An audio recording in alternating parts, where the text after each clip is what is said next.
ꯈꯨꯃꯟ ꯃꯇꯝ ꯁꯤꯗ ꯌꯦꯛꯇꯕ ꯄꯨꯟꯁꯤ ꯁꯥꯡꯕ ꯄꯤꯅꯕꯤꯌꯨ ꯋꯥꯈꯜ ꯂꯧꯁꯤꯡ ꯑꯊꯣꯏꯕ ꯄꯤꯅꯕꯤꯌꯨ ꯄꯥꯡꯒꯜ ꯑꯊꯣꯏꯕ ꯍꯥꯞꯄꯤꯌꯨ ꯑꯩ ꯍꯌꯥ ꯁꯤꯗꯕ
Sir, Dr. Danabib Su, ay stage na pagkasagi. Sinilagi mo kapag sibuhon ko na arrangement ko da ko na sige yumurin ko na bibiba nagsin binaiba ko yung team sing sida ko na kudon bodo na ang tanda na bitagta ko yung arrangement ko tagi kapagsagi. Sir, babas na siya meron ka kapit.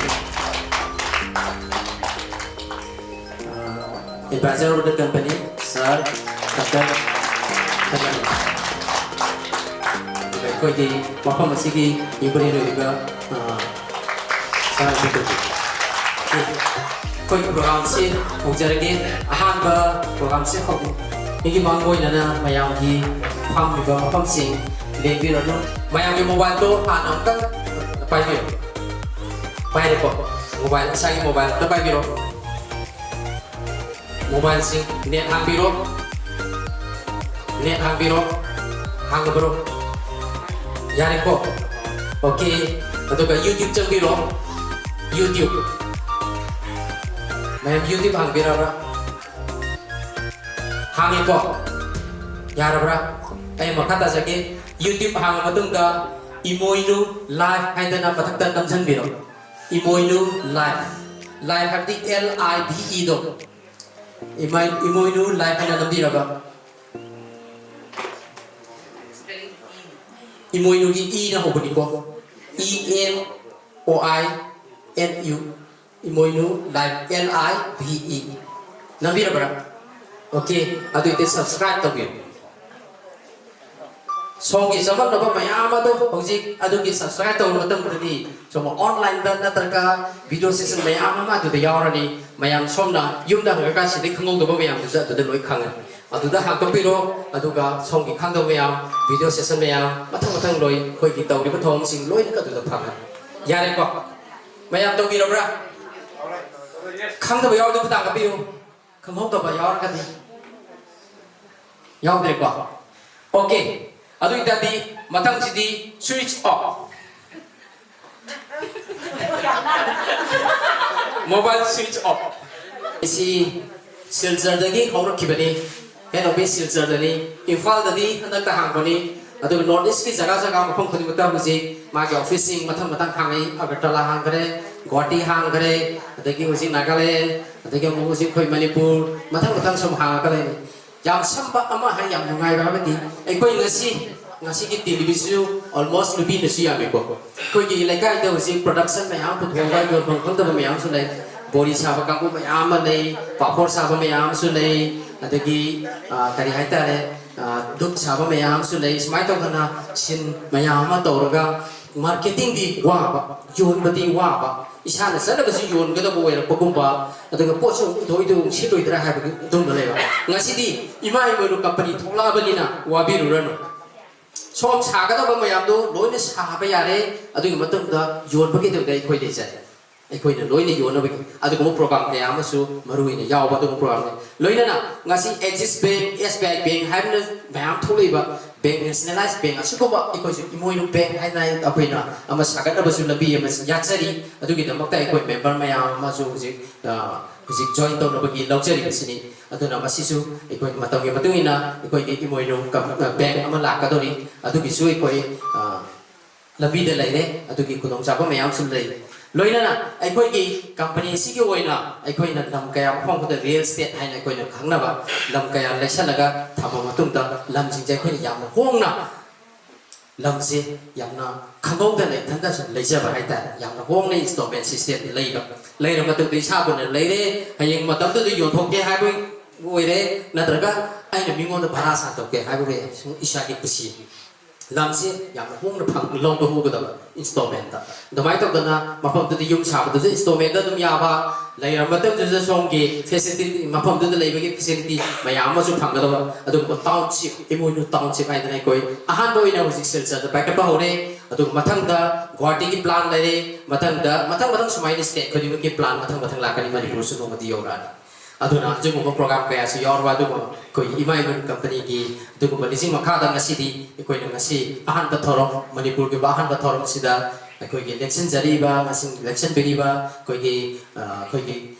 company si ki thorom puri ba mayam siga loina na makhoi da kisu ko ni ngasi knowledge kaya ba long na ba ki aduna ko na yam na nungai na knowledge lo si tension lai gum si phasana khangau si loina na yam na lubu sun da te adu ka loina na ko paisa su kramai na thok pa ya ba ge hai ba la bi ke ya su ngasi ki program si da yaw ni okay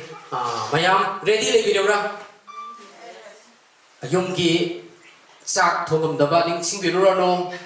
yum da kari ta ho ning sang bi ro no hore ni nangoi hai ba ning sing bi ro no gari mayam yaw ri am mayam jang thin ga ni aduna ngasi ki damak ta di koi mind fresh mai nai koi program jaw se okay so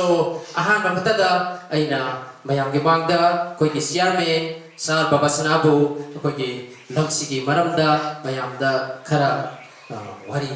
libi na ba habiti yamna nungai na fresh way na koi ibong ma mata ki wakhal da koi mamon da ki wakon ke am long na no ki dai ko katsan so sar babasana Zasras tagat sari ilam dam sigi ya dam sigi ko ipudo event ko tabun jare heraga manda election biri ba dais tale tekti ba ki kai kono batik char ba yam su thero idar khamla ba social scientist sar danbi amadi khoi ki sar ibotul amasu mang election biri khoi ki imai be sinau jasi madi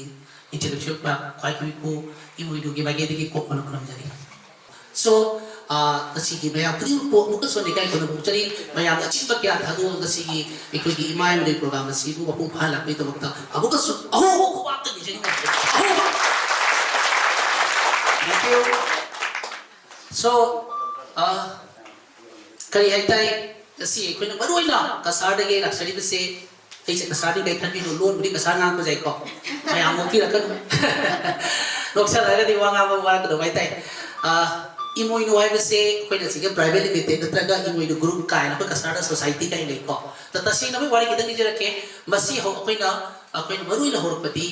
koi ki kare tai koi ki Manipur ki wang ma de le ko bi dei ya su le ko hai ba bi dei ma se kare tai koi ki le ba ichani che se koi ki marui da generation ho ko ba si che mapaan thokraga Guwahati da Kolkata da Delhi Mumbai da khoi mitei ne beki masan masabu kai tai khoi gi dress da khangte sam kai khara khoi change sam ka lak pasi ko ani subada khoi ka saron da kai tare imoi du ai kana ro kai handal buka wang da lak pai tai si am satina as mitei moi na khoi ya ikai ni ngai ba ma hai na feel to ro ma adigagi amada mu matam amada halaman singa fungalai da jamusi wari ai jam lubal isoina ai khoi gi jumlai na khana ba se ga si totally khoi gi mapalong sing imphal ni dei khanje de ko akhoi son wang da ai bidi nong gi mairam ka paga to thokro chahi no sungan ko khande ba mayam jaw bai tai si mayam si no na revolution ma pro koina ai khoi gi nupi ge ba linchai di chana bi no cha che gi mun do oi jaw ye ko ja kya ni thamiram ba de gi si wa khalon si ga si ge ma pa sing da yong no ba hai na koina si gi imoino festival lai ka sa da pe hotuk che koi sa da bi su mang su na piraming pa cha pa wai kya thamiram ham du su asmai da ai koina festival jo ro ba de gi jung kya da ga si ma gi meira chu pa ai bi phungla lai ru ma na tra ga su ko ohong bai se kana su thing to ga ti ai sam su bongi mayam su bongi ram gani akhoi de pi ge le ba nature ga ngasi ga change di ko si so su de bi ya bai tai hong bai se hong de su ja de adu bo hong ya ne su ai khoi ge ba kai ma khara di ma si nga nga cha thok prai na khan ba de gi imoi be po sak che koina ba ai chu to ba ding da lai ba heng gi waxing i trai te ba ba mi se koina kasar ba pan da naw ri se sigi mi chi ga chakhi ba diwali de gi he na mai nga na than si ju thoga de gi horaga ngam che ba mai ra thalaga diwali da than ba khoi gi si gi ke nu chi ke no than no ngoi to ke hai ba khalon da ai khoi gi lu gra ba khoi bu nungai han lagi yai pha lagi chaw ngong bi ima si la ku tam da ai khoi thok cha dam se ai khoi ma bu langje ba tra ka khoi sit ta ba de de ngasi ai khoi ke to re macha maya microfinance loan long khang ye ke re ke amade ani de hom mari manga ta pi mo na loan manga to ko loan ge chana bi sina achu wa wa bu ba pai chai aduna ngasi baru ni mo chang le se masi company ni khan bi no si industry ni khan bi no ya society ni khan bi no ko society ni company la ki bani baru le chang le se masi ai khoi gi kari ko khara ai bi ija khoi gi lamdam si chakot abi tam ta ai khoi gi lai ram bi se ma gi mangan si lo ro mai chu khat lai ga ai khoi gi nuksi ra ba ngasi gi cha sing ho lai ba maru ina ngasi gi khoi nuksi ba ngang sing school da thari ba ta school da tharaga hai lai tam lo ra kan du ga di magi oi ba muka sai mama pa lai he wen loi sa ma do lai tam lo ga su me loi sa ba gi kin se asi loi ba nai roi da ba gi lai na ma 2030 ba ko da million kya na harun thau phangroi hai ba gi cho ko khola ma la ba sigi mathakta covid ai ba changa ko de gi manipur da su soi da ba ki na harun kya ma thab tha do mo me am la ba nei khali foreign le khang de india level le khang de company shuru ba kaya ma more than 10 lakhs matak ta notice sa ki bana har nu bi tim sa soi da lising mai mangari jaw bani khali ko aduna hoji le situation la ka do ba asi manu da akhoi ne maru ni bu cheng chele se kai no ai ba ko ai khoi gi angang sing se ai khoi mo khoi gi marom dom le do bi da mak ta na si gi mama pa sing na ai khoi kai ra ka ma jum je bo kana sa pa te pasigal la nai gi ba ai ke ne che de ko basi khoi gi ba po sa mai khoi tore ga angang sing se Delhi da Bangalore da Mumbai da Kolkata da ai khoi lai he tha do ko do mi gi thabak suan ba do mi na khul le khoi si na ga ta re adu khoi se mi gi thabak su da na ba ai khoi gi thabak su ra ga ai khoi ma se chapal la ga ai khoi lam dam phaja ba ching lam lam hang amadi ga sai sar sudah sensu panbira be ko kaya ma koi project kya lai si lam dam si gi production bakal kya uthoya ga ai khoi gi local jaga se masi ina kulam da ai khoi kari ta ka kai he gi mathau ta ba kaya du gi da koi pasa kya thijam lakchari itel chu kya ma se koi bai lok jom lakchabari koi takcha ba lakpate imai be madam kya de gi su hai ba du ba gyan knowledge kya si du lai bira ga di imoi nu hai ba just as a platform of thokcha pani ko ga si amazon kai le ba platform of po jo mayam ko sumaina imoi nu hai se kaino is a platform ai tai sige platform siga ekoi gi ba ga sai sara pe bira ba body khang di any pot ko makhal ke di pot se hai be imoi noi se platform jap se le ga maya pun magi po jon long ge ba mai di ko manipur sana le ba ga le ba ima ke thel se Guwahati da se ima ke thel hau ba jai kasar da su to bi ai hojai da su to bi ai ya ba ya do me ba bi de ta ga di khoi i chai su sing la ka du bangang sing si bo khoi se harau na pesa thola ma ga mama pa mayam se khuya ti si da si ba kai si ri da ko mi loi sa sang sim yang ni ba tension ka na ba thang ko tension ka do ga ni aduna aduga gi problem ne so to mo ta khoi ki to si gi he bo khalun da cha pa ni ko so mayam na hai bai magi moinugi kinu se aho ko ta tarutang energy ta bibu so aikoina ai jam ngajor ge point just a point kada tamjaram ke khoi go just kya lai ko si gi batang jam no ke tro ko da ba I just point right badi aikoina sai gi kare ai tare khoi da sai gi imoinu chimoro pusak ki number 1 ko khoi gi brain ma putok si si ngasi prithvi je brain de chat pai te mai apple gi mobile amaga samsung ga ya new brand amaga pot chap mana ga su ko re ta khela ka ni mayam su tum jani ba apple gi mobile la pi ba kari no apple ri jai ai ni pasi kari no brain ni ko sigi brain je kana se mi line ni se ba ni na ti kana se mi ba ni ni se mi ya ko su mi ni ke ke ko gi no brain to ko jaw mayam ke ke ya ko ko pa mi ya ba ya da bro yes ya ko ai ko ta ba ta da ko asmaina hai ba di prithvi da brain yam le le sigi brain se akoi chu putho ya ga ko sigi brain se ko no akoi na imoinu hai ba se ai ko gi lu ga ba lai ko sigi mayam sai sar su ba ko na company ka hai se hai ba di company si su oi ba adu akoi gi office se posak ani le ni ba number 1 posak ma na kari ai ko gi lai khum ju oi ba number 1 akoi gi lai khum oi ba lai khum tu changa ga lai khum ma da paisa pung ba chi imoi sina ahan boi thoni mayam jaw ra da ba lai khum ma da paisa pung ba chi imoi nu grum dong dok bai first sai dai okay first lai khum su oi ba business center su oi si combine kari gi no ai ba ko sana lai ba bu di le kasi asam da koi thingari se kasi koi meteor ta lai ta ba thau phoi kai ga lai chu chu la am cha ni khara ne ba tu da no khoi ki le ba ngate no ta ni ta ka kai sha bu zai ka na ni khoi ngang sing wa ni ko de ba tam tu ka le kai da tra ka khoi ka sa la ki pu da ho jai da khang de gawati da khang de mi dei khun mayam lei jaga mayam lei hai ba sing tu ka ai di ba tam tu ka lam se mu ra pa ta le khala se mi future da doi gi ya ma mi no ma na asigi ईश्वर की चमा नहीं को सिगी महादेव मंदिर से आई की पुदों का कलम money नोई कमाई कोई तो नो है ना अतोबा बच्चा तो खने रखो मतम दा जस्ट समला कनी ब्राह्मण मंदिर से कमाई तो रगा ओई की गाय दा मोई की सिंबल थी रगा ओई कोर्ट जस्ट तो की असिकुम ना साइगी लंदन सिगा लेरिबा इबा महादेव मंदिर से आई पुदों में सारा ने खने रगा सुको मोई जस्ट ना कने बा महादेव से नोई लाई लाई ना हागदा होई ना दते दुमे जुमे ते तालो इत्रो दे जगा दुगा इबुदो दाबजी इमोइनु पाखम ब काय मंदी साजलम दा आगा सी अखोय लाइन है दा कोर जस्ट न कनारो रकनी मयाम तो खुबा मन पाबी अदुदा अखोय न उजी हाय से सिगी ब्रेन सी बथन दा अखोय के ब करे ता आई जे से हायबदी पोसक खरा बॉडी दा कइला सिगी ब्रेन को न केनो सी कलपा सिगी वकन न पुसला यारगा कोइनो केनो पुखलपा कंपनी प्लस केनो की सही है जब दो को अनि से कंबाइन तो बड़ी कंबाइन तो चला प केनो नी अदुला गवाटी तो सको गोक चरे असुम मथंग मथंग च असिबा इफाल दा लगा कस इफा मणिपुर र सिगी वाखोन तो माननी खजिपुदी को मणिपुर मोय च वाखोन च नंबर 1 दुस लाक्सा के बट मपान यु को थेनरी बदु की सेफ की ना कोइनो ब्रेन है पोसकी पुतोपा अनि सुबदा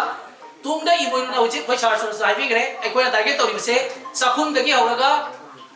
पर्सनल केयर दगी होरगा ब्यूटी केयर अदे लोय लोय ना पोसक कया मगसी असी अकोय तुम हेगल पदिना नोंगा नोय बनुदा अकोय न सिन पोर पुनो से कना सागे दा कंपनी ना सा बाय तारे हाय पोर मैम से thousands of company na north east सिगा को इवन मणिपुर सना लेबा सिगसु युथो गुदिंग दगी कंपनी कया ना पैसा से चिंग को पुगी बाय तारे सोरो आई लेदना फोन तौरे चारे थे इट्स एवरीथिंग दगी खोय पैसा हिगे पायर पैसा खोय वा वा ताले पैसा में हमसे मिनो नहीं पुगी बाय तारे दुना खोय से कस्टमर ओइ लेरे सिगी पैसा जे फाबम चंग बाय तारे सिगी पैसा जे फारगा आई खोय ना तुमजन धबगनी को आई खोय पैसा खोय की इचाई सुसिंग नुमाई दोसे दुना ते ये खोय यारोय अदुगी वाखलम दे खोय ना प्रोडक्शन नि बतक ते खोय ना कसाई अखोय कस्टमर ओइ बसे कितन थैदु यारगा अखोसु मपु ओइ बतमसी मपु ओइ बगे वखलन से ऑलरेडी मयाम बावरे के लैसो को अदुवा अमुका सो खोय खरा कमु हेना आइडी खोमजिंग जंगजल यारगा ꯑꯩꯈꯣꯏ ꯁꯅꯥ ꯂꯩꯕꯥꯛꯇꯒꯤ ꯆꯠꯈꯤꯕ ꯀꯜꯀꯇꯥ ꯆꯠꯈꯤꯕ ꯄꯩꯁꯥ ꯗꯦꯜꯂꯤꯗ ꯆꯠꯈꯤꯕ ꯄꯩꯁꯥ ꯃꯨꯝꯕꯩ ꯆꯠꯈꯤꯕ ꯄꯩꯁꯥ ꯍꯥꯏꯕꯗꯤ ꯏꯁꯤꯡ ꯏꯆꯦꯜ ꯑꯣꯏꯅ ꯆꯦꯟꯊꯈꯤꯕ ꯄꯩꯁꯥꯅꯤꯀꯣ ꯁꯤꯒꯤ ꯏꯁꯤꯡ ꯏꯆꯦꯜꯁꯦ ꯑꯩꯈꯣꯏꯅ ꯈꯔ ꯈꯔ ꯊꯩꯗꯔꯦ ꯍꯥꯏꯔꯒ ꯇꯦꯡꯀꯤ ꯁꯥꯔꯒ ꯄꯨꯈ꯭ꯔꯤ ꯁꯥꯔꯒ ꯄꯩꯁꯥꯁꯤꯒ ꯇꯨꯡꯁꯤꯜꯂꯧꯁꯦ ꯍꯥꯏꯕꯅꯤꯗ ꯉꯝꯃꯒꯗꯤ ꯃꯣꯏꯅ ꯑꯩꯈꯣꯏꯗ ꯆꯤꯡꯕꯒꯨꯝꯅ ꯑꯩꯈꯣꯏꯁꯨ ꯃꯣꯏꯗꯤ ꯄꯩꯁꯥ ꯆꯤꯡꯉꯛꯄ ꯉꯝꯕ ꯅꯨꯃꯤꯠꯇꯣ ꯑꯗꯨꯏ ꯅꯨꯃꯤꯠꯇꯨ ꯑꯗꯨꯅ ꯑꯩꯈꯣꯏ ꯈꯤꯇꯪ ꯉꯁꯥꯏ ꯏꯃꯥ ꯏꯃꯣꯏꯅꯨꯒꯤ ꯃꯩꯔ ꯆꯨꯈꯠꯂꯦ ꯍꯥꯏꯔꯒ ꯑꯩꯈꯣꯏ ꯀꯔꯤ ꯀꯔꯤ ꯇꯧꯁꯤꯒꯦ ꯀꯔꯤ ꯀꯔꯤ ꯁꯥꯁꯤꯒꯦ ꯑꯍꯥꯟꯕꯗ ꯑꯩꯈꯣꯏ ꯂꯥꯏꯔꯔꯤ ꯑꯩꯈꯣꯏꯒꯤ ꯑꯣꯏꯕ ꯑꯩꯈꯣꯏ ꯇꯁꯦꯡꯅ ꯂꯥꯏꯔꯕꯗꯤꯀꯣ ꯑꯩ ꯍꯥꯏꯖꯕꯗꯣ ꯏꯃꯣꯏꯅු ꯃꯆꯥ ꯑꯩꯈꯣꯏ ꯋꯥꯍꯩꯗꯤ ꯋꯥꯁꯨ ꯋꯥꯔꯣꯏ ꯇꯧꯇꯕꯨ ꯑꯩꯈꯣꯏꯅ ꯋꯥꯔꯤꯁꯦ ꯃꯩꯔꯥ ꯆꯨꯈꯠꯇꯕꯒꯤꯅꯤ ꯃꯗꯨꯒꯤ ꯆꯨꯈꯠꯂꯦ ꯏꯅꯥꯛ ꯈꯨꯟꯒꯅꯤ ꯑꯗꯨꯒ ꯑꯩꯈꯣꯏꯅ ꯍꯥꯏꯔꯤꯕ ꯄꯣꯠꯁꯦ ꯇꯞ ꯇꯞ ꯄꯨꯊꯣꯛꯑꯦꯔꯒ ꯁꯅꯥ ꯂꯩꯕꯥꯛꯇꯒꯤ ꯄꯨꯊꯣꯛꯄ ꯈꯪꯗꯦ ꯑꯩꯈꯣꯏ ꯂꯣꯀꯦꯜꯁꯤꯗꯒꯤ ꯄꯨꯊꯣꯛꯄ ꯄꯣꯠ ꯃꯌꯥꯝꯁꯦ ꯑꯩꯈꯣꯏꯅ ꯃꯄꯥꯟꯗꯒꯤ ꯄꯩꯁꯥ ꯆꯦꯟꯕ ꯅꯨꯃꯤꯠꯇꯣ ꯑꯩꯈꯣꯏꯕꯨ ꯄꯩꯁꯥ ꯄꯥꯏꯕ ꯖꯥꯇꯤ ꯂꯩꯔꯣꯏ ꯀꯔꯤꯒꯤ ꯑꯩꯈꯣꯏ ꯁꯤꯗ ꯑꯗꯨꯛ ꯃꯇꯤꯛ ꯃꯐꯝ ꯂꯩꯕ ꯍꯥꯏꯇꯥꯔꯦ ꯌꯥꯏꯀꯣ ꯃꯌꯥꯝ so aduna ekoi asiga support to biu ko namba asiga wakana bar chajala pari aduga in future da atopa sagai amana bihar gi mina up gi delhi mumbai ya even koi sar di sai selo kan makan kya dubai onda kali australia onda japan onda go boy do than bagi kari kari koi siga local for international market go jono bi level hona charake high report mayam si se mina use to ta da suppose any for bi imunu pro imunu ara ni sengi ai ba che atopa sagai dinu sumagi mind changan ji si Lita bakta koi na koi office khangde koi meeting hall khangde changai ba kuding bakse akaitai ma chang pada sai wai bakhan amang ba kya re basu mangi boi sunu afaba honest team changi ko pai da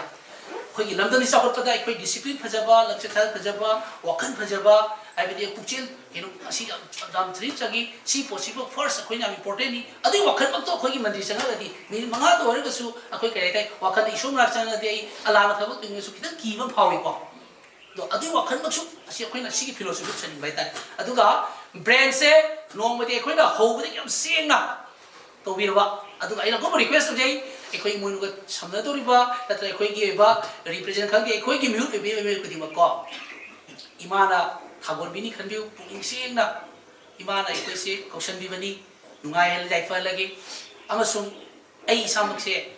imana ai se thodaro ya thabira pani ai kino ke kana chadi cham cham na mayam da pawje sim jo hojagi he mo khadala cha bai tai si wakal chi ko aduna si wakal chi ko si so brand chi ba ikoi mafung pha boi la si number 2 na sai mission ei sai jagi do koi gi kare tare vision se ikoi gi pot se koi na papa na supply ko ga miu de pisa chi si wakal chi ko so asi gi wakal cha ga ba tu da ikoi na some project ra pakali adudi imoinu township sai gi ikoi gi kai thela na si wat pai ba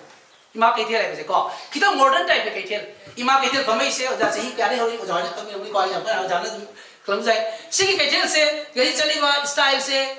asum chat legi sira sidi 1980 da le ba kai thel ro mani 70 da le ba kai thel style lo kasi 2021 da sumai tu pham le sira sin kita upgrade ro chang ra chang da bra di tara gadi haisu hai ni poni sana le ba se khoi gi upgrade ma hai du ra ga su khoi gi reality cham khara da misa khar thang sana le bai tare aikoi grassroots tagi lari hei bai da kai su thong ta ti ko masigi aikoi some technical technology mayam si de jai mas tamba jai amasu aikoi mayam tanaraga makhal kya oja sing kya samdarega aikoi ima kai thel se some modernize to pai tai some ek kasar da khoina ina ga mangi se ho kasar le ba labu namang le ba khoi khungang mayam se sister town de kilometer kuntha ni fu la pi mo gi ina na bi mayam le to tu i ho ho nge hai mayam na bi mayam se aikoi na town si bai ko hong pusale ya ga apps ki mateng to raga zoom da hijana fresh zone bagi plan to da khoi mi te akoi gi nei lam dum gi isinau sing do so pesa mem pai ni pai da pai da some technique hai ta de maman su ang kalkata de gi sanare siljer de jole khoi du ga sanare tham nya de le so ge na that is akoi na mayam ke le bai ta ia sa suraj ka peris pa matan da ni lei gi garden mayam lei thau ga du gi perfume mayam sau ri ke kata go perfume khoi je su lei thab jai ko yai ko so aduna ngasai gi kai tare aikoi gi township se si batang dai kitang kai kuptha jarang ge ate ya batang lo yo township jam kan chathari township se more function se kai no aikoi mi te sa du edu ga dei ba khoi gi ba imoinu team de gi ko more than thousands book ai khoi gi job pi ba ngam ni permanent job hai tare sumaina imoinu khoi gi power plant hai bi nusan de gi nusa de gi lo ga si mai se sarkar de jon bai ta the power system ti ko ta bai ta sigi plan ja koi chathari and the third ekoi na sai gi akoi farming and cultivation ki batak su ก็มาด้วยนะค่ะจะใช้ชื่อจริงงานกุมบ้าอันนี้ยี่คุยยี่มัสรูมกุมบ้าคุยยี่กุมบ้าเสียคุยชัดๆดับกันหัวนี่ same สิกสู้คุยยี่สิกีสนาเลบักสิกาคุยยี่เลบักสิกก็เลยดีว่าจารีไม่คุยเนี่ยงานจะช่วยตรงที่มันนี่พูดคุยที่นั่นโอมดูมันดีมาปานี่ช่วยพูดคุยเราไม่ได้แม่มาก็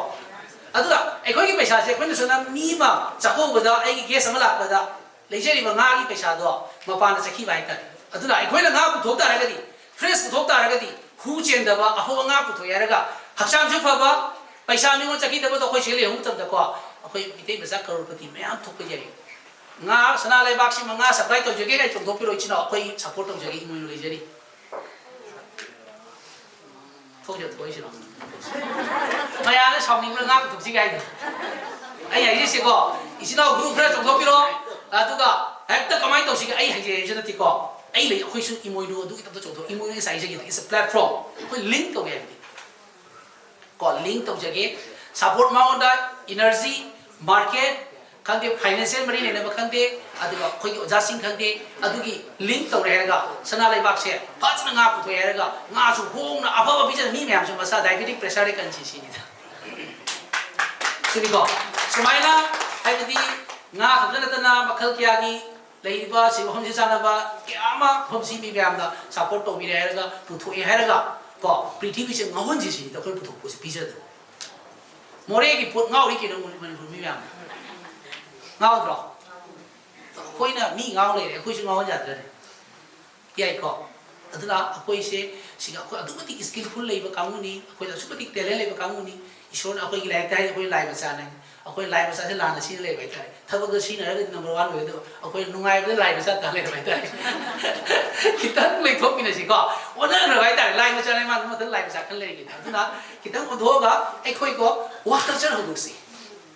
ก็แต่มาสิ่งภาษาสิ่ง retired person ครั้งที่ identity อะไรเราคุย successful person สิ่งนั้น successful person นั้นวิ่งเนี่ยนะจะดีกันกี่มันคุย identity ไม่เอา follow ตัวไปได้ต้องคุยสารวิ่งนั่นก็ที่จะสายดูแต่เขาว่ามันคุยไม่เอาเลยไอ้ไปแต่ก็ฉันไม่เอาตัวเองก็สารที่ก็สารตัวเองใช่ไหมมาเลยยังกันนิ่งไปแต่ไม่เอาสิไม่ใช่โควิดเลยใครตัวไม่ใหญ่มาที่มินิงตัวคุยแต่ลานกูไปแต่ทำไมนะว่าจะสิ่งที่น่ะ morning shift day shift night shift กันคุยน่ะวักตัวก็เลยจะรู้เราไม่ใช่อีท่องจะรู้หันหลังก็ไอ้ตัวปังงานกี่ตัวนะถ้าว่าตกตัวไปใช้ตัว official สินะชูมาหันหลังนู่นทางตัวช่วยนี่ไอ้มันตัวไปใช้ตัวไปจุดตัวมารู้ว่าแบบนั้นใช่ไหมเนาะไอ้คุยกี่ยุ่งสิ่งแต่เลยดีว่าไอ้ดีก็ไปใช้ไปเซ็กข้างบนก็เป็นมีตัวกี่อันนั้นก็อันตัวกี่นะมีคนที่มักใช้ลิงก์นะจังเลยลูกปัตตาตัวมันจะทวนดิสิทำมาเด้สุดท้ายตัวไปใช้ทุกตัวมีอะไรก็ไปใช้สุดท้ายตัวบ้าตัวขารดีตัวบ้าแต่ problem อะไรใช่ไหมเนาะไปใช้ตัวไปใช้ขารตัวแต่นี่มีคนที่พูดเลยเดี๋ยวนี้ใช่ไหมก็อันตัวนี้ก็อ่ะคุยเนี่ยตัวสารได้เล่าเลยว่าไม่เนี่ยคุยสิ่งอะไรคุยสิ่งอะไรเพราะเนี่ยคุยช่วยมันก็มีสิ่งอะไรนี่อ่ะคุยเนี่ยจุดตัวก็ไม่มั่งอีกเลยใช่ไหมล่ะอันนั้นให้ไปดีอาศัยกี่เราเสียว่าเป็นส่วนของตัวสิไอ้คุยทั้งหมดเป็นตำแหน่งชูสิหักช่างพันสิทั้งหมดชูหักช่างไปชาไฟนั่นแหละสมัยต่อตัวนั้นไอ้คุยกี่งานสิ่งเขาก็เลยบางงานสิ่งเช่นก็ทั้งหมดชูเป็นตำแหน่งสิอีจานนี้ป้ายังมุสีแล้วว่างานมันนั่นเลยคุยชาเนี่ยเราเลยทุกอันนั้นไอ้คุยเสียงานมุสีเป็นตำแหน่งสิอิชูคนเป็นตำแหน่งสิอายุกี่สันดากี่ก็สมัยนั้นคุยกันอาศัยกี่ว่าสิ่งคนนั้นตัวเราก็เด็กคุยช่วยแต่ละเมื่อกี้ไอ้คุยอาจจะว่า successful ว่าคุยสักเดือนบ่อยแล้วกันนี่ลำดับบ่อยแล้วกันนี่พิชาไปบ่อยแล้วกันนี่ก็สมัยนั้นไอ้พอดีคุยกี่ farming and cultivation เลยจ้าเลยอันนี้มาตั้งใจคุยนะใส่กี่สารอะไรบ้าง banking sector สิ banking sector สิคุยนะอีพาราสุแม่เลย loan พี่น้องที่แม่เลยก็คุยจังเลยว่า banking sector อินโนอะไรกัน first ไอ้เจ้าก็ไอ้คุยเสีย loan ละหัวลอยกันจังก็เป็นอะไรแต่คุยไม่เป็นมิติคุยกี่เลยว่าสายกี่ชาลาอีเลยว่ากี่เลยว่านี่วันไอ้ที่ชาลาคุยที่มักเสียไอ้ every person maximum เสียคุยกี่อะไรแต่ลอยนี่มีนั่นเนี่ย loan พิเศษละไปชาบักกันนี่คุยกี่มารุ่งกุ๊บด้วยอะไรกันไอ้แต่ไอ้ดีก็ไปชาสารมิชิโนอูเล่ไว้แต่ละคุยคุยน้ำมันจะไงสินะเกี่ยลานเราพี่นึกก็ไอ้ไหนสินะมารู้ไอ้เด็กไอ้โน่ไอ้เป็นเด้อคุยโลเราได้กี่ question ก็ microfinance นั่นคุยโลนไม่เอาโลไปเด็กอีไมล์เป็นไม่เอาก็โลนปกติไว้ไงแค่เขาต้องพูดรู้จริงๆโลนเราได้เราไอ้ชาเร่มาหิ้งการเร่พูดอะไรเราเนี่ยไม่เอาแต่เราไม่ได้นั่นแหละอันนั้นไ ꯑꯩꯈꯣꯏꯅ ꯆꯪꯉꯛꯏꯕ ꯏꯃꯣꯏꯅꯨ ꯆꯪꯉꯤ ꯈꯣꯡꯖꯪꯁꯤ ꯀꯩꯗꯧꯔꯤꯕ ꯂꯣꯟ ꯂꯧꯔꯤ ꯀꯩꯒꯤꯅꯣ ꯄꯩꯁꯥ ꯀꯩꯒꯤꯅꯣ ꯊꯕꯛ ꯁꯨꯗꯕ ꯀꯩꯒꯤꯅꯣ ꯁꯤꯁꯇꯦꯝ ꯂꯩꯇꯕꯗꯒꯤ ꯗꯦꯠ ꯏꯁ ꯇꯥꯔꯦ ꯀꯩꯗꯧꯕ ꯇꯥꯏ ꯂꯧꯔꯕ ꯂꯣꯟꯁꯤꯡꯁꯤ ꯃꯊꯪꯗ ꯂꯧꯗꯅꯕ ꯀꯩꯗꯧꯁꯤꯒꯦ ꯍꯧꯖꯤꯛ ꯂꯩꯔꯤꯁꯤꯅ ꯂꯤꯁꯤꯡ ꯌꯥꯡꯈꯩ ꯂꯧꯔꯦ ꯂꯣꯏꯔꯛꯄꯗ ꯂꯥꯛ ꯑꯃ ꯂꯧꯒꯦ ꯂꯩꯔꯦ ꯎꯜꯇꯥꯅꯦꯕ ꯂꯩꯔꯤꯁꯦ ꯇꯥꯔꯦ ꯀꯩꯗꯧ ꯑꯩꯈꯣꯏ ꯑꯣꯖꯥ ꯈꯔꯅ ꯍꯥꯏ ꯈꯔꯅꯤ ꯂꯩꯔꯗꯤꯀꯣ ꯃꯩꯇꯩ ꯅꯨꯄꯤ ꯃꯌꯥꯝ ꯁꯨꯁꯥꯏꯠ ꯇꯧꯕ ꯁꯤꯔꯅꯤꯅ ꯑꯗꯨꯅ ꯑꯩꯈꯣꯏ ꯊꯕꯛ ꯁꯨꯕ ꯍꯧꯔꯁꯤ ꯄꯤꯛꯄ ꯈꯪꯗꯦ ꯆꯥꯎꯕ ꯈꯪꯗꯦ ꯖꯣ ꯑꯩꯅ ꯉꯝꯕ ꯍꯩꯕ ꯑꯩꯈꯣꯏꯒꯤ ꯁꯪꯒꯣꯏꯒ ꯂꯩꯔꯤꯕ ꯃꯤꯇꯩꯁꯤꯡꯗꯤꯀꯣ ꯑꯩꯈꯣꯏꯒꯤ ꯂꯩꯕꯥꯛ ꯂꯩꯅꯗ꯭ꯔꯅꯦ ꯍꯥꯏꯔꯤꯕꯁꯤꯡꯁꯦ ꯑꯩꯈꯣꯏ ꯐꯦꯛꯇꯔꯤꯒꯤ ꯃꯑꯣꯡꯗ ꯑꯣꯟꯊꯣꯛꯁꯤꯕ ꯃꯌꯥꯝꯁꯨ ꯇꯧꯏ ꯇꯧꯗꯕ ꯅꯠꯇꯦ ꯑꯩ ꯉꯔꯥꯡ ꯆꯠꯂꯤ ꯑꯩꯈꯣꯏ ꯃꯦꯗꯥꯝ ꯍꯣꯏ ꯈꯔ ꯎꯔꯤ ꯃꯣꯏꯅ ꯇꯧꯔꯤ ꯌꯥꯝ ꯅꯨꯡꯉꯥꯏꯖꯩ ꯁꯤꯒ ꯃꯔꯤ ꯂꯩꯅꯕ ꯀꯔꯤ ꯁꯄꯣꯔꯇꯤꯡ ꯄꯥꯕ ꯑꯁꯤ ꯃꯌꯥꯝꯁꯦ ꯑꯩꯈꯣꯏ ꯑꯦꯗꯚꯥꯏꯖꯔꯁꯨ ꯂꯩꯔꯦ ꯑꯩꯈꯣꯏ ꯇꯤꯝꯁꯨ ꯂꯩꯖꯔꯦ ꯑꯩꯈꯣꯏ ꯑꯣꯖꯥ ꯁꯔꯣꯏ ꯑꯩꯈꯣꯏ ꯏꯝꯐꯥꯜꯗꯁꯨ ꯇꯤꯝ ꯑꯃ ꯁꯦꯝꯒꯠꯂꯤ ꯂꯣꯏꯅꯅ ꯑꯩꯈꯣꯏ ꯂꯩꯔꯤ ꯃꯌꯥꯝꯁꯤꯅꯀꯣ ꯇꯧꯔꯦ ꯍꯥꯏꯔꯒ ꯁꯅꯥ ꯂꯩꯕꯥꯛꯀꯤ ꯑꯩꯈꯣꯏꯒꯤ ꯀꯔꯤ ꯍꯥꯏꯇꯥꯔꯦ ꯌꯨꯝꯊꯣꯡ ꯈꯨꯗꯤꯡꯗ ꯌꯧꯍꯟꯅꯕꯒꯤ ꯁꯤꯒꯤ ꯄꯥꯎꯖꯦꯜꯁꯦ ꯌꯧꯍꯟꯁꯦ mayam jangan saya jauh lagi siro. Oh, kubang tu jauh ni. Ayah tu kubang phone ni dia mayam tu boring cak kawan kau boring cakap dia ni. So, asyik kita betul kau na. Tahu ke pura macam tu kau betul apa? Kau cengi itu kau, kau sasan baik tak? Kau loin kangi, kau ni kini sing lek tak pok jam mayam lagi. Pura makna soi di sekai soi ke itu kau. Paisa lagi tu sini. Kasar dasu, asam dasu, संस्था mayam lagi, ada yang kau group mayam lagi. Ko khara ni pangchong chong mone ba chahi amani onga duraga noi kaina gini kari gi sai thau du gi aduna akoi na thabak se ke de thau chu de akoi ara kai chok ke sar ke de ko संस्था lai sing chin ne ke rom la to do re de ko pisa khai se kari khai ba su ko sam ja ga le mane bo du han na khai ne ko tu mo su mo u ki re ari shoda kani leader sing su ko pisa khai number 1 le khale ai ri samaj seva to ji khane le di pisa ni number 1 le khale ne ai ad khoi sin la bai ta aduna ai wakal jadi ko maila bai bi boy kera संस्था boy kera ekoi pura mak pisa thong ta ba ta da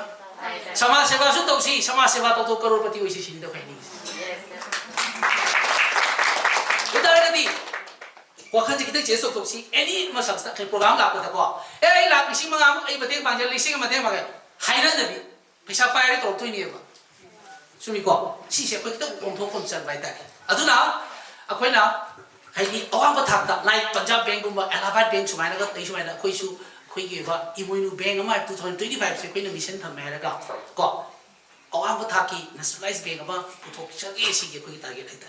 si puthok pada sam khoi ga chowe amount ama ga acho mi group khar ga puthok ta bai tai basi itha ja bai na ta bai tai aduna ga sai ge akhoi na ai ke ai ni ma thau tai su bi yam pate ko mi la ma ni ka mu koi ja ko ado akhoi mi la ni fu 30-40 lakhs ti le ngai khale ba entire pull lagi aduna hai ba ekoi se mayam sina some 1% 2% 3% 5% about the koi member oi birak pada ko ekoi bank sima pajan oi biya bai tai oi la tara gadi bank sina akoi bank ai bo ja kaya se mi gi bank suna lei bi bu ta akoi gi bank sur tara gadi akoi bank chokot kini akoi gi bank chok pesa le tara ke dau tara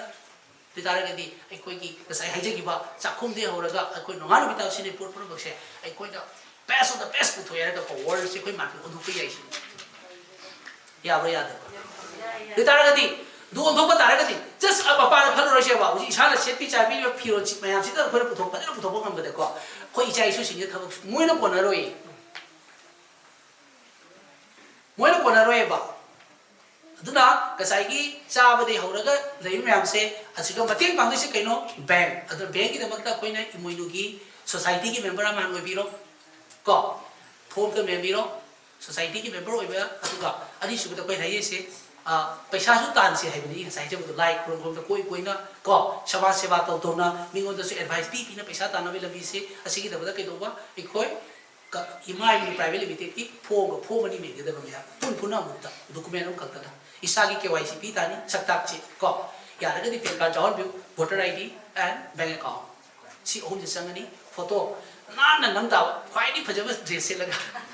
kari gi adugi hayeng phau ru tam da pen adu photo puthok toi ni ba chumi ko sumaina hai ko sika aduga khoi da just ke dore RBI na khoi da chu sen phom khak ni bai ta bank oi ge hai ga sigi paisa se ai la na puthok ki ba jai ya da bai ta ni paisa ka ri ko rei no ai gi income kya le nang la si paisa se kamai poroi no ai bank ho do rai bi ji chang do bai tai ko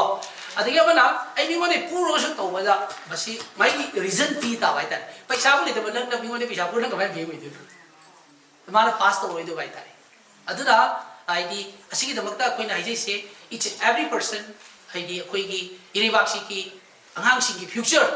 icha sing gi future kan mi damakta pacha butang dan koi gi imonu da ka future only 400 rupees ka one amutan ko se koi thamoi ni usina pining daga ni fe du sai ko ai ai se ko just asigi connecting se to bi raga ai koi gi mya ai nong sai gi ai gi CA le ko ai gi accountant le ri koi ni sigi ke se me raga apin RBI du joma to du ni okay si mayam se kari ke pi ai ba ai koi mayam se benga thauja bi dra sa ge mani koi se jamna wana le ra ba ai koi gi khungang sing da ATM kari mi la kani hai ba ngamroi da ba si ge le ko koi kasar le ba khun chawr chaw bi te thuk jam le se be ATM mo ho le ti kai mi la ka gi hai ba answer su le ti aduna sigi pose ikoi da kai ba puraga chajin sina ikoi gi sigi pura pose asi jam thoni adu kari gumba ai just ai begam ke ban banjara ke ai just ai koi gi cho cho ai badan me patang banjara ke ma se gasi de gi chahi ta pa mamang da agatla masa mana Kolkata da mana lupa lakh ani ka beg ja thoki bai ta gasi India gi 10 level lai gre 36,000 employee generate to re ko ai koi gi hai di koi gi iram dam si sai gi ai na mu si koi de se ra member oi mu tam lupa cham pri se ase koi lem lo na ti ko asi gi registration to bagi card number ma la ka ni sa da si gi number se faje tham jan piu aduga hai 2021 da member oi bagi bachani pa ga hai 2030 gi member oi bachani pa ani se akoi gi interview thala mu tam da ko ma se chap anan phar ge khala se selection to ba da ko sai gi imoino member registration seniority to an khan ge do bai ta ba ta ko kari gi akoi lai lai ge da support to pa ya da bai ta sumaina hai badi not only bank ha da te bank na na akoi na target to se kari gi no hai ba da ko 2025 nu siga which is already 25000 member ba ne ko asiga koi gi atopa any Tripuri jauri Nagaland gi koi kino jauri koi gi bidai pangal mayam jauri Bengali bang jauri siga koi isno bihari mo mayam chang hui joi da koi si atuna akoi su support to view siga lai ba ju to ri si paujo jon biro ai koi acho bank ku seleksi ai koi gali gali da bank ku seleksi bank mara gai gi financial processing paisa kamai na si nani paisa kamai pai ni hai gi thagok su gi ngai culture tor ta ri ro akoi lai lai se tak tom mang ni adu akoi mi ngon di lo lo ri se asi mang gi ni ongat na akoi ni mi ngon do lo pi si bayam yai ko bayam sau ri sau de ko okay first now koi just was no hai re township dai ko koi mayam su ko bi la ni duga mayam su khang do se jai koi silchar da sa no bai tai township ai na koi silchar da akoi na koi gi koi na maru am sana ji ko bi lising mari bu ki chang chong ba ai tai ka sa da kwai chau bu bai ha de sai du se ge chau pi ko ni hang the ado hai pesa mayam se public la koi na pi ko ta ni black white money pi ga akoi jo ko black ko ni bai tai si pesa mayam se ina su bank de su hab ja Kangga tu musuh jatuh, tu musuh jauh tu. Jam lu baik tak? Tu lokal ke jauhi, lam thada baik tak. Because hari silchar hai, bisa kita nak kita penjara berkuah. Silchar se mayam tu jauh thosai bion tu jauh. But it's a big kereta re business booming हो गया तो जगह हमारे tak. Like Mumbai, Guwahati को berkuah, Kolkata semua aku jam nak na, jam एकदम powerful business center aku. Usu ini, henu aku tu baik tak. Mana kari gaya cerita ke kau. First, Kolkata tu direct Bangkok ki already plan tu roadway 2030 bulan jat pergi loh. Asina, asyik jangan lagi pengtang sihga high betul ki center se taraga. Silchar lagi, muk sudah Kolkata tu ki direct, sorry Kolkata tu ki, hana Guwahati cakap middle se, cakap loroi ba. Nunu ini canggih do 40 hour canggih do cakap loroi. Direct silchar de sambil Bangladesh tarik sakinya. Already silchar itu loroi baik tarik. Silchar de dil tu apne Bangladesh silchar lagi. Aizawl silchar dagi Manipur silchar dagi lei bato side lei ba yang dui area sigi jam chatila powerful business booming oi do pai tai sigi aduna imphal lagi chisna oja sing kayama silchar su lai chuni ko adu yagi khoi su lai tumaina silchar ai ba jaga siga kay tare hob siga kay tare khoi na township ma puthoi se kai ma dui jaga siga ko national highway 27 ari se sijam popular to ba phang ni si phang siga new airport su to chai pai tai khoi township sadi mana siga adugi marakta new railway station ma Guwahati station degi kitang next high tari sing to ko sigi link sa hiam imphal ra no railway station ta to ni ko connecting to ni sigi maham siga lam se sai gi koi gi salaja baru ki paisa sina koi lam se lo bai ta okay सिगी लम लाइ सिबा लम सिगा अखोय नमो करी हाई इमोइनु टाउनशिप हाइबदी इमोइनु हाइबदी मिते हाइबदी अखोय बिदी अखोय की जाति हाइबदी को अखोय की बा टाउनशिप हाइबदी चुबी को अदुगा अखोय नमो करी हाई अखोय की बा साइगी इफाल सु लेरे कसार सु लेरे लेबे मयाम से खुगा गुंग लेबे मयाम से आइदी टाउन द थोक नोबगी मोगी फ्यूचर से मोग नोबगी मोग जगह लो नोबगी अनि सुबदा अखोय की मिडिल क्लास फैमिली ना सिटी थोपा हिसाब वाई सब चैलेंजिंग अमोय लम लेबो गमति को जस्ट आई सिलचर टाउन की पजर के एग्जांपल अमा सिलचर टाउन दा मी लाख अम सक रेंट ले जुमरा ले सि मनुंग दा मिते मचा सु लिसिंग तरु जुमरा ले किलोमीटर कुंठा निफु लाख ला लागनि को हाइबा डिस्टेंस से लाग लेनिबा सिलचर टाउन सिगा जुमरा लुपा लिसिंग मंगा पाव तंदा थामदा अखोयदगी लाइरा खरब अखोयदगी मिडिल क्लास फैमिली अखोयदगी करोड़ अहुम से इला कुन कांगु चट पाइता बा क्या करोड़ गॉड ने सु क्या ले बनी सुमाइना को अदो साइगी चही त्रांगा कुन कुथरा चही कुथरा रेंट ले बमी ले लुपा लाख त्रांगा रेंट बिथो रे लाख कुनगा बिथो रे स्टिल मा रेंट ले करीगी सम प्रॉब्लम मयु मकई अंगांग से होना रे पैसा ले होदबा माना पाम हम ले ngam नत्रगा मनु चाग ले ngam दबगी प्रॉब्लम अनि सुबदा ngambagasu मनी में ले उसे गली फत्तब खंगे प्रॉब्लम के आम दे कि मा ले तबदे कि दौरे सुन रेत ले बैठै अदुना के दौरे हाई बस की सिचुएशन नो नो की हेंगल तो बैठा अदुना कोइना हाई म्यू खरसी का नीडफुल है दरकार ताबा इमोइनो ने पुथोय में टाउनशिप से पैसा पाए कामु सुले में जादे लेते बट मरु में फोकस से कना दनो मिडिल क्लास फैमिली थबक बच्चा हम तो जबा ऑटो तो थौजबा आई से को बट मा की फैमिली रे माइ सा चाव ले मा सु करोड़पति सोय ओनी ngमनि लितारगदी मखोय बिसु करोड़पति होइना बे तब ताइ कोइना लमी पुथै से कइनो अखोय इंस्टॉलमेंट लम पी बाइ ताइ अदु सुपे टाउन कसी प्रोजेक्ट जो हमने खंग दबनी टाउनशिप से कोइ तविसे सपोज सी की प्रोजेक्ट से कोइ न कदौरी थाउजेंड्स ऑफ प्लॉट छमते थाउजेंड्स ऑफ प्लॉट सी के कदौरीबा फ्रंट साइड ता कोइना एकदम हाई फाई सुपरमार्केट हम समझलनी सुपरमार्केट सी की मथन कोइना टोटली सीसी कैमरा लेरनी आइदी जुमथों खुदिमक से मनिंग आइबे लेरो जुम खुदिमक से रोड फंगनबा को जुम खुदिमक से रोड फंगनगनी सी के केनोनी कनेक्टिंग थबकनी प्लस हम सी का जामने यूनिक एंट्रेंस सेंटर होतबा को अपन साइड ट्रेस का वाखन फॉरेन को हाइदु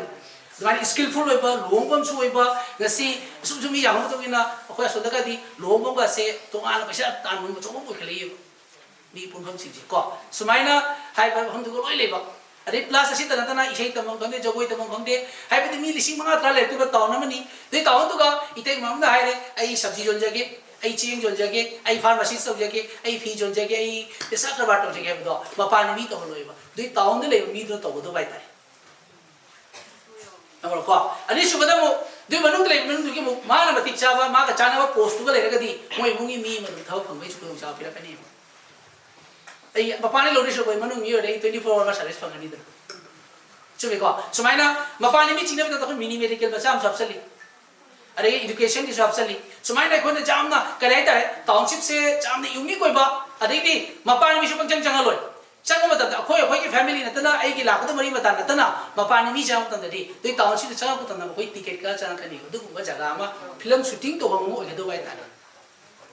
जाम तो फजब असी से दुबई गुबा फॉरेन सिंगापुर गुबा इवन कलकत्ता सु ले मोय की समाना टाउनशिप ले री चंग मत पैसा चंग रे कोई भंग होय बाय तारे आई की यूम जोइबा कोई भंग जोइबा तो मयाम न किन डिसिप्लिन ले भी ताबा लूना ले ताबा अदि जगह दु स्टाइल ले भी ताबा को यूम से साइज तो होइनी डिजाइनिंग हम दे लेनी को असे गुमा फजरबा अबति रेडीमेड आइ तारे उजी इम्फाल टाउन दा आइना जुम मा सागे लम नै ता मतम दा लम नै गसु जारो लेबाक थोनम चकनी बाउंड्री खाव पैसा मैम चंगनी हाई रिपोर्ट मु चलो रेडीमेड फंगनी को अदुना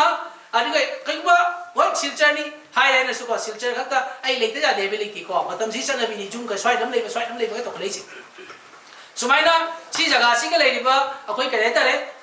जगह सी को मयामना सिगी सपोज अखोय लैंड फ्लोर होगा याजर मगे अमना 1100 1500 2000 तो 1100 से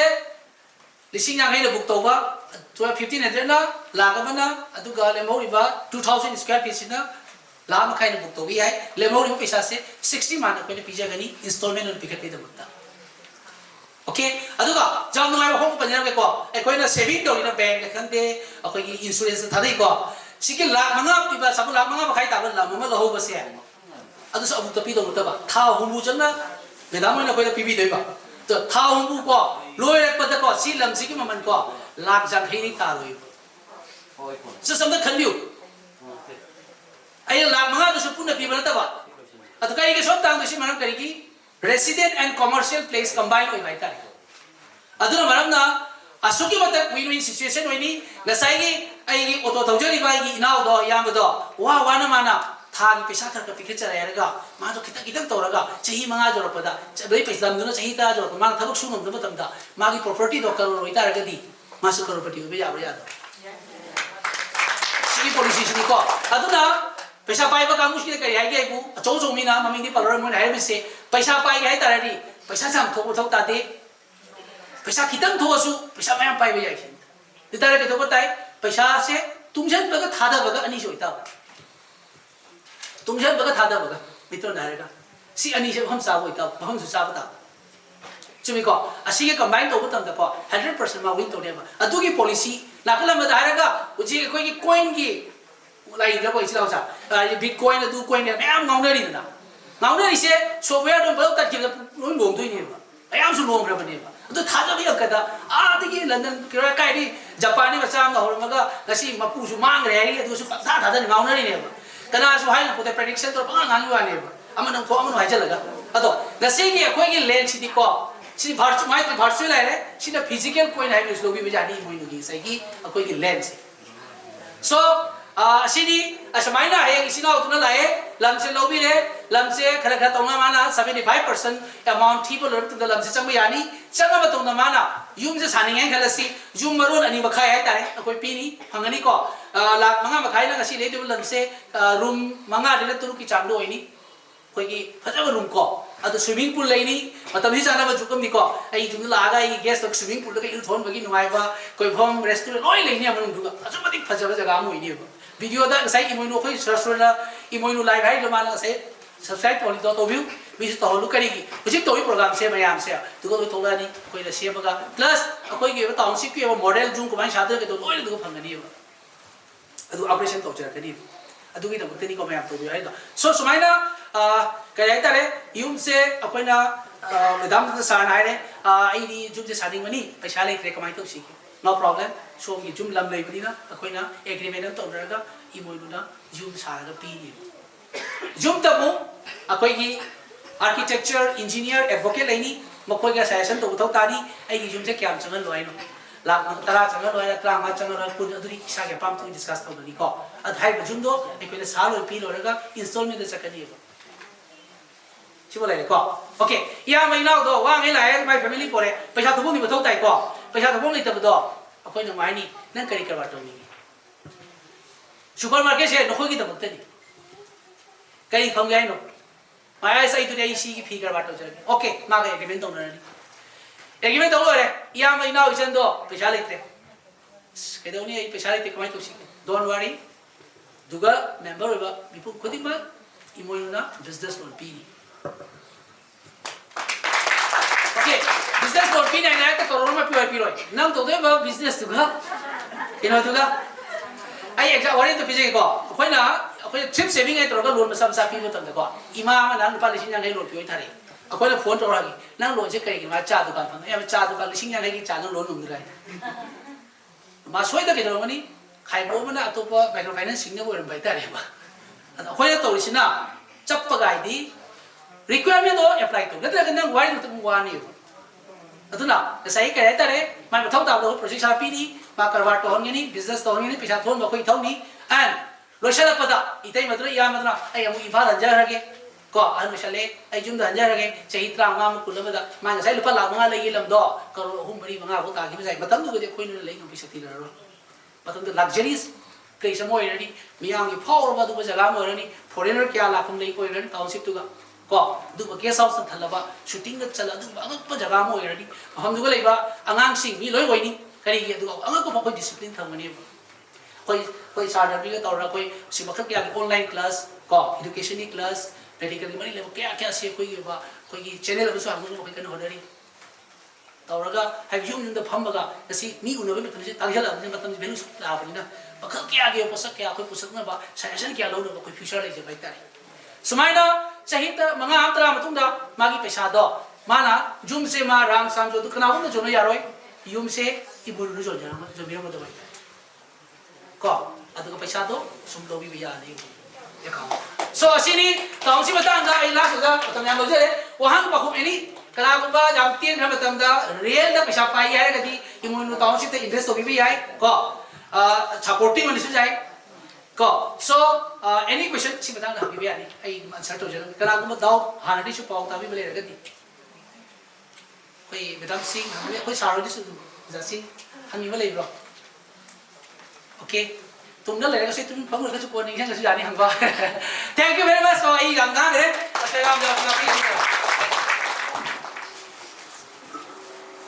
या नंबर चुम्बा फजरवा हिडन हाइबतारे फुमदरा लेबा वखलो फजरवा कया बपुदन मसी सर्वबसना सियामेन अखोई इमाई मोइनो प्राइवेट लिमिटेड ना मयाम गी मिन माय पांगनबा अदुगा ट्रांसन गदबा कुसिं खुदिं मक्से मयाम ना बे लाना तापिरम दमता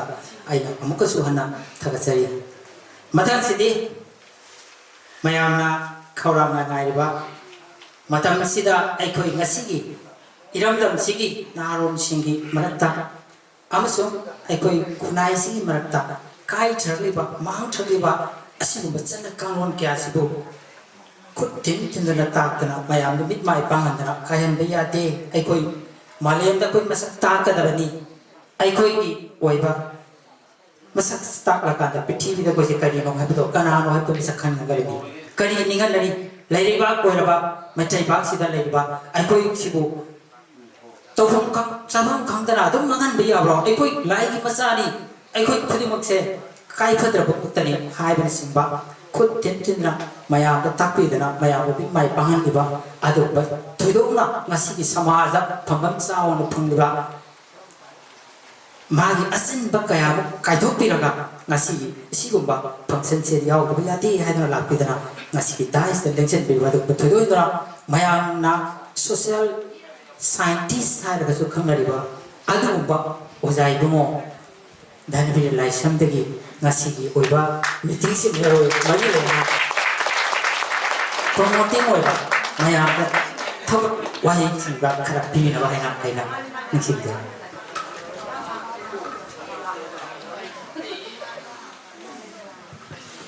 maya blab kurum jaya ta hoje ki township to ai ma pukala me ai na chatu da कोई वासना का कोई नहीं समय कोई ये मज़ा एक शाम में मतलब अगर पुकी में पान या फिर जब कोई तक तो वो ठाम से पानो आधा दुकान लम्बे आई सही मतलब तो आधा भजन लगेगा हम कभी वही आई ना नाम चला में लोग ना हज़े हाई में हमसे हाई जिन्हें बंगू नते हेक्टार में हाई जिन्हें या मात्रा आई लोग पूरे में आधा यामना सिदा इंटरेस्टिंग में बपोट अमा यावसे तेगा मानदब यावसे अखोइगी मैतै जी बांग्लादेश की मैतै वरो त्रिपुरा की मैतै वरो असम की मैतै वरो मणिपुर रंगदम की मैतै वरो अदगिदी ब्रह्मा की मैतै वरो कोई मैतै म्यामसे याम साथीने टैलेंटेड ओइबनेबा इनाक साथेने खुनबे याबनेबा लोइ नंगना लेबो करी नंगि वेदने आंगार जी फजना वापा सेमेना अदो ऑफिस के तो होना ले वीडियो खलो पुलिस कांस्टेबल होइरो क्लार्क होइरो प्राइवेट की असिस्टेंट नर्स होइरो आंगार जी जे दुमाया लोइ लेगिदना को तांगा पोचिंग मान पात तुरेंदले रिसोर्स में आजे लोइ नमक सही हुंद्राजी ने कमदले अदुदी सिगी टेलेक्टेड रबांगा में हम सिगी फ्यूचर सिंग यार दी सुमाइना में सुम थोकुम चंद्रो इमोइनुगा अदा नागन दा कोई दिखरा कोई मणिपुर ले बा कोई मणिपुर ले बा मैते इस मेनम ता बोत्रे दा इदि सेमाइ दगी हेंजलक तो फिल्म ले अदा सोम दे ले या नागन दे ले बा मकन थमोइ पिपगी वाना से देखो बंगाली कई कई मयां अचो मैम मरक्त लेबनिना मैतैसे हिंगना होनम वाजबनेबा हौजिकी अखोगी चेयरमैन साहब ने लेरिबा चेयरमैन साहब ने लेरिबा लमदुगी मनातुदा टाटा टेक्सटाइल की कंपनी तोगा तोगा मजलो परी चनी चनी चाम च लोय लेरबने अहम बस जे कोई कन्मनुम द भाईतारे आई मैदै खुनादा मैदै लमादा है अखोई सिन तोरा दोइनी हौजी एमएनसी में आज मम्मी लोइना नाम लालोबगी इरांग लेट्रेना ममाई हांदो लोय लेरबनेबा मम्मी लॉथोगा लोय लानी सिदा लोय लेशन लरनी लोय मोरो को भाई तो गिदोइनी नोंगादि निमिदा अखोई में मोय में मिना वे लेदोइनेबा खुनाय मम्मा गिदोइबा अदु कंजेरदी सिगुम लुबम मथौता लुबदु जुगरमबा मकुद स्माइ सारो दे तो बथ बजा जोरो जोरो ताबे इमोइलुजे EMI मोइलुजे aina apegi apoi basnagi da aina chaman sa ga aina yaning yaw China ki Jack Ma je pithibidi na number 1 Bill Gates ka mai bakha le hoina ma sigi bai bo de ma ka ba to thule je aduga ma ki bakha de meter ba ka de thuk suri ama hai ba paisa leita ba hone de nang na paisa pa ma de nang na paisa pai ni ngadi paisa leita ba hone de paisa bari de leini thabak to si lao sine ba thau pi ge lao sine ba मैं आप लोग से पूरी बंगा आई इसाज वाले मैं इसाज से जिना थोपियो चलते हैं अरा वासना है जिना थोपी के लाओ सिनेमा होती से थोपी के लाओ में मुझे बात से मंदर का है लाओ थोपी के लाओ है से थोपियो ने सब अंगाक से मन तब थोपी के लाओ है से बदलने में थोड़ा का तो पैसा में आपसे अब मागी मी टाइप का थोप तो दूंगा सीधी nearly 50 million से मतलब थोप तो है पृथ्वी ina kun beda number 1 kari no mas mahai ba Europe ki south travelam jin businessman mai yo me adu bar mas mahai ba ai second na port kya yon ge mo kana na lai mo mo ne ame am moksle second na port kya yon lai do na ma mo ga yon ge na online shopping ma ni usle ba Alibaba shopping ha second the order pithibidi kya to kar ge mo ado kainunate sai public fund hai mingone se lokse laga se doi chara ko laga singham dharma mo ta manipur da mai la loi da bangladesh ka ge loi tharaga 30 lakhs da par se sida sarv om to be amakha 10 lakhs ka to ba sam sam khain se imoi nu da start ta je crore kya ya me ado RBI da bile kusi ra si lo ya ga na tra अरेदी अदुगी capital में आप जिंदु थमा थमा का international की world bank करी करी अब मा इंटरनेशनल बैंक में आप जिंदु लोइना परसेंटेज 1% के तनी हाइदर के लो है नहीं अब हिसाब साब पीर के स्टार्ट हो जरी बंदो खो में आदु को फुंग जा भाई कंद्रो सीने मोइ तो होइजु सीमन ने होरेजु अगर होजिकती नागे वा वा चेलम बने एरोप्लेन सीरीज सुमने चेन बने ते पाखना में चेली ada masuk yakal kan ya dalam direksi orang kan ada table blow resi ada imunologi uji table blow resi jadi lebih dah runway dah semai chain betul tu hand resi pakai power resi we have tourist spot we have township spot we have available number of production 100 tak kumatu dari launch tu apa orang ni mana production में आना ada pasang sampai resi atau yang tu yon tu ini provinsi tu pang tu ini sakum control tu apa orang ini okay मैं देख जाऊँ ना में आई तुम दारे सुन खलम बदेगी को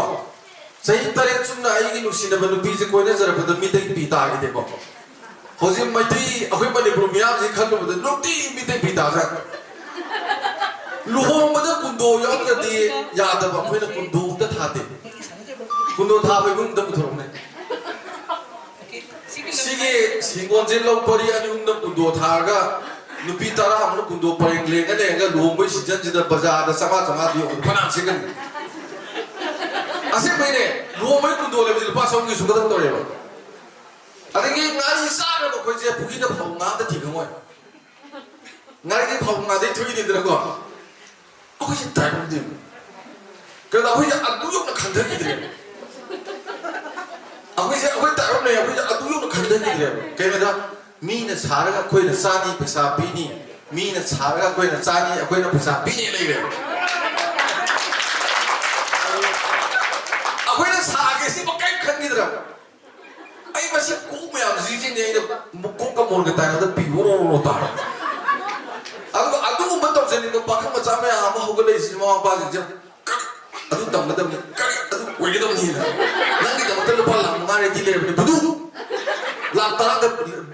रेति दे ने बुदु ला तरा दो सेंदोय पाउ मोमचा दे थाग से मुठा प्रो अदु काय न सेंदोय थबले सी मुठा दा तो पिजरा आ दो मोजा याई लई गा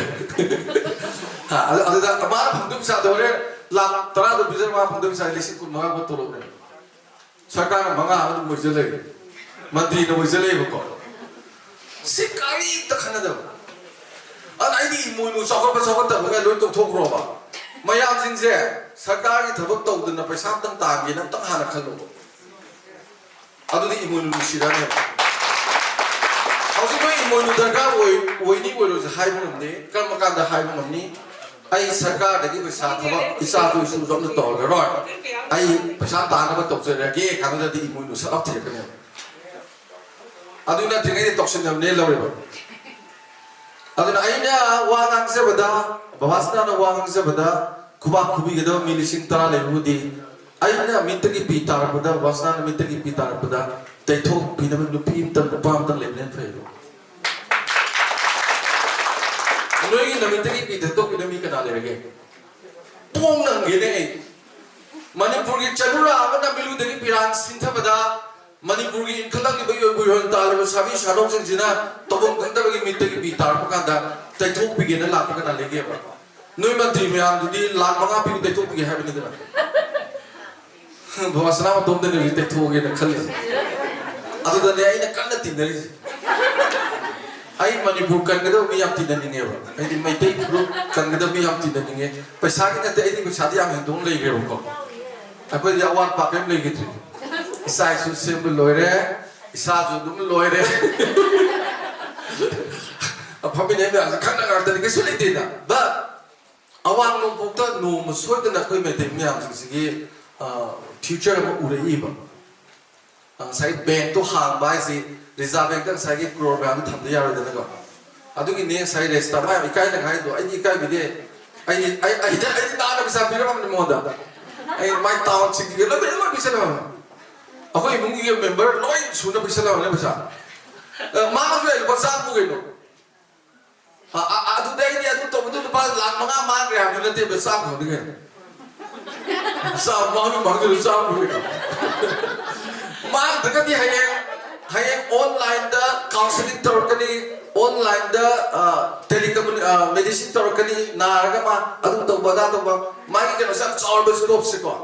सामा खतम थीरो का साइ फॉर्म फिलअप तो बुदु दिनो का फंगदोय ने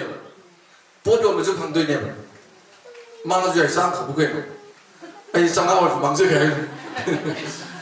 सिगी सी लाप का दबा आई के नो आई जगह बजा मन दाबियो को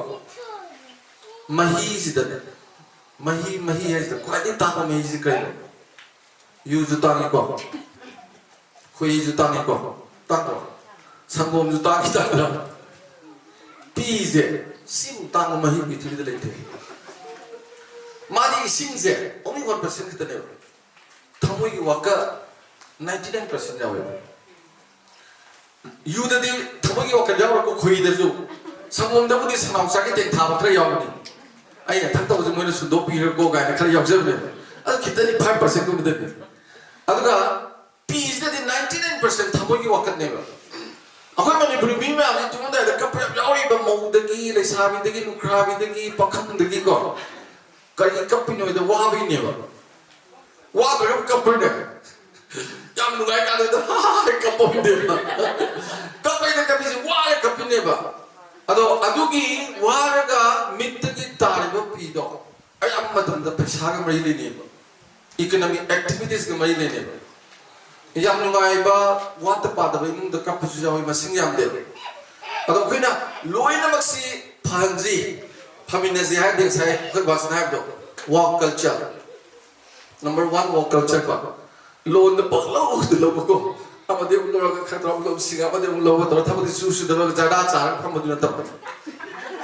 Jarang mata tarang pun nunggu bicara kamu. Hampir kayaknya mata pandu kan nunggu akan nunggu. Aduh lupa aduh jangan kenapa kau kenapa kau udah orang lupa aku budak tu pak. Mana waktu tu lagi bagi munggu ibu ni nak. Aduh, ayo nak thamjat ni aduh nak apa? Saya walk culture je. Ayo kita mai jadi kau. Macam ya, jadi meeting siap section utrep. Wari mulai, kuigi develop and apa aja, journey macam tu ni lari ibulai develop aja. Ada Gujarat ki asing macam apa ni? Gujarat ki milenium mari, pasal paik kau, paik kau jadi numai mana kita mau jadi England tu kau bisa. England tu kau bisa 5-star hotel jadi lagi maton. Cama suam matun, kuat thang mesti mau lejana. Mesti lo yang terangkan nuai ni kan lejana. Apa yang kau hale nuai ramna. Mau mari, kau hale pasti dah lik sikawa ya antara. Elektrik atom ki circuit fail huए, mau siap bijana. Aduh mata kakak lagi lah, aku kakak lagi mata. Ngai kena pamner lagi siapa putih. Matun ji orang dah pure ama wala pada itu. Mama ana ba mesti kape.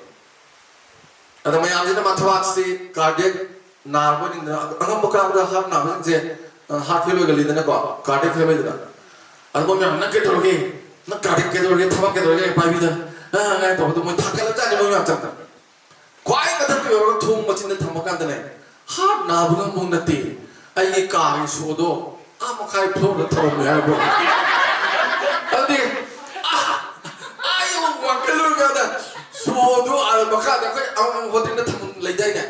thamu kakak sang itu na. Ada ni program ada tu thamu mazan na. Kamu logo satu ini. Aduh ni kau tahu is. Nomu kisah thamu macam ni pot macam jadi sukari sukan deh. Lupi nak kiri, bakoli batai ni macam jadi sukan nom tu kan deh. Mina bu program di lain kan lori ada.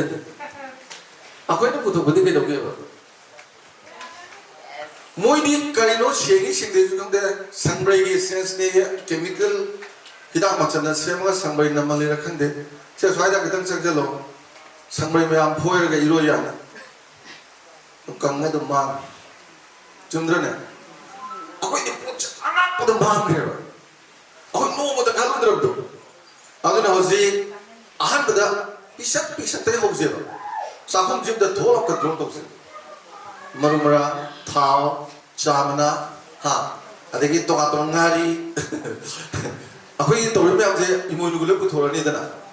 hana bu to bu le ado ko myam yu bu kari ka ge yum myam sin bu kari ka ge ada ko be poto sum loksel tro ado edi utilization of local product is the basis of the economic development of particular place hai jaga amagi sebilong si sokodan ge di lamdam dugi pot puto polisi na kada ni ha bele adu de besado sangure da apa cha kide den out to de Delhi na lupa Delhi na lupa kro lising tara truka sama thadar e hai ye to pile ba adu ga kaithe de pot me abjek lei bidin mo abdul sakre ba tengi aso ko ma de sing thadar e makha da sama na pa na lo thwe tengi di sum dung mo adu ne ko je de se ka bu ke be mo ni mang ju ho tu ju ho ba je ani ni ko ama men ba chang aduna sagi maning hol du thalong men ba ko ako ni tat ai ba ta san ko sugai de ba sai mu ti yo ni ji sing product kidan putok sa nei ba do ka lo sin na pa pa sin na ba de in course of time ai gi entrepreneurship tu ai gi business tu sum chakar de ma jo score sum pa thor ga ni da Noi ko bon taro kini adi mapa da thara ka di mapa da jolo yo la ni na ka da khoi product mi ga man roi ba akoi gi posing ji am tonga le ba akoi resource ma am se ado kana na to video no adu tong na vehicle la le doi ne ba noi khoi me ana tong na ba gari ma soi da le ni na to di chat pa ba ba adu gi vehicle tu ne ba mai bo no se adu na ina khanza ba da akoi matam he le ba let us very much be serious ko akoi serious karo wai se Tokshin na banata ba dale? Ako'y walk toksero. Hoji ako'y basa na magi ada cingum thabo ero, degi tonga ba duk sabo ero. Ade hoji ka saga habi do market le ni ase. Ako'y market le ni mayamna thajabigedra thajabiroi khangdeko Japan dane kobi phul takhayan de lupa chom yakhe singje chukta sawi lupa nifunga mayam thajabidra khangdre sanam sam so do lupa kunchama ama karam do khamen simam de lupa kunchai tho eng sa ye tumi to mad usoi je akoi je plan le ba moi nu jo usoi je lupa satu yakhe bi usoi do sam Koi di masih ada wah, haura kanga di Tamilong paling sedekah. Usoi mi amsi haura sira kanga wah thoga telamai tharu apa ya? Ada masih mi amsi bambu cutlet semba mayon baru toba. Ada silser di airport Impal di airport cargo di plane cukup tu laga. Ini sasu mi amsi na thajab pun mi amsi yon na bagi. Nang van on the torga meplon selaga ha foreign guy du ja thojal pot du gara gara haidara ka prasasam sum thara torga phur khaw du nang sara no pe tor yum da thojara ko do adu angang du ne ba ko tak ko ning si noi di tu hanu bo lu yam tu adu ki pakhang ni salmi am do sai toram si da ning ba adu uning bo do nang ai ne ya ba sigum ba samstana ma mayamna support to biba powerful biba pithvi kaithen is connected to bungam ba am change ba adugi ne ba si establish torga kakhale si wasana ma domde nungai gi habe wana de ba si nungai ba de hero do mi ne ba ma paisa su lo ya do mi ne ba ma ga ma da si ai asa ko di mai mung de tumi ne moi mung de tumi mai be ma mai macha ma am sana de ma bu bo tung du le ko adu moi kamai to ma kamai to loi khange ba yang tang ba mane masase khadrak ai yaw dro ai na bani leadership adi khadrak kitang hapo ai ni achu palo gang thu khrasi achu ma ju yam thina wa kai le bo sai de loina ba achu ma na ti ha tumbi ko nu bi masya thi ba so mo ngang ne tumbi na na sak thi ra da ye mu yong de lokat pum te ya de na mai de na bi te ge ha tumbi na madan nu ngai de ba ji da so mo ngang ne se Alam na as dominant na kulay ko. Samtalo ki soy mamay ka si yebut ay bagay. To bi hakka ka haraw do. Oy tresu sinya na phay ba. Kay pa na lusing ba di percentage khadar di yaw ka do ne. Ado na ide mo na mai awa pa khadar happy usi. Asi mo na hesi. Ado na hoji habil me am do town city wero. Ade tourist ki manglan ji tourist spots this is wonderful call. Meron di awang pokta khaidagi tangba rural tourism osi scope le rabani adu neng sai education tourism adi agriculture tourism ko adi medical tourism adi sports tourism me amla ka do cultural tourism ada pagi si sport manipur legend se ya sathi na chana ba haita ana pithvi ki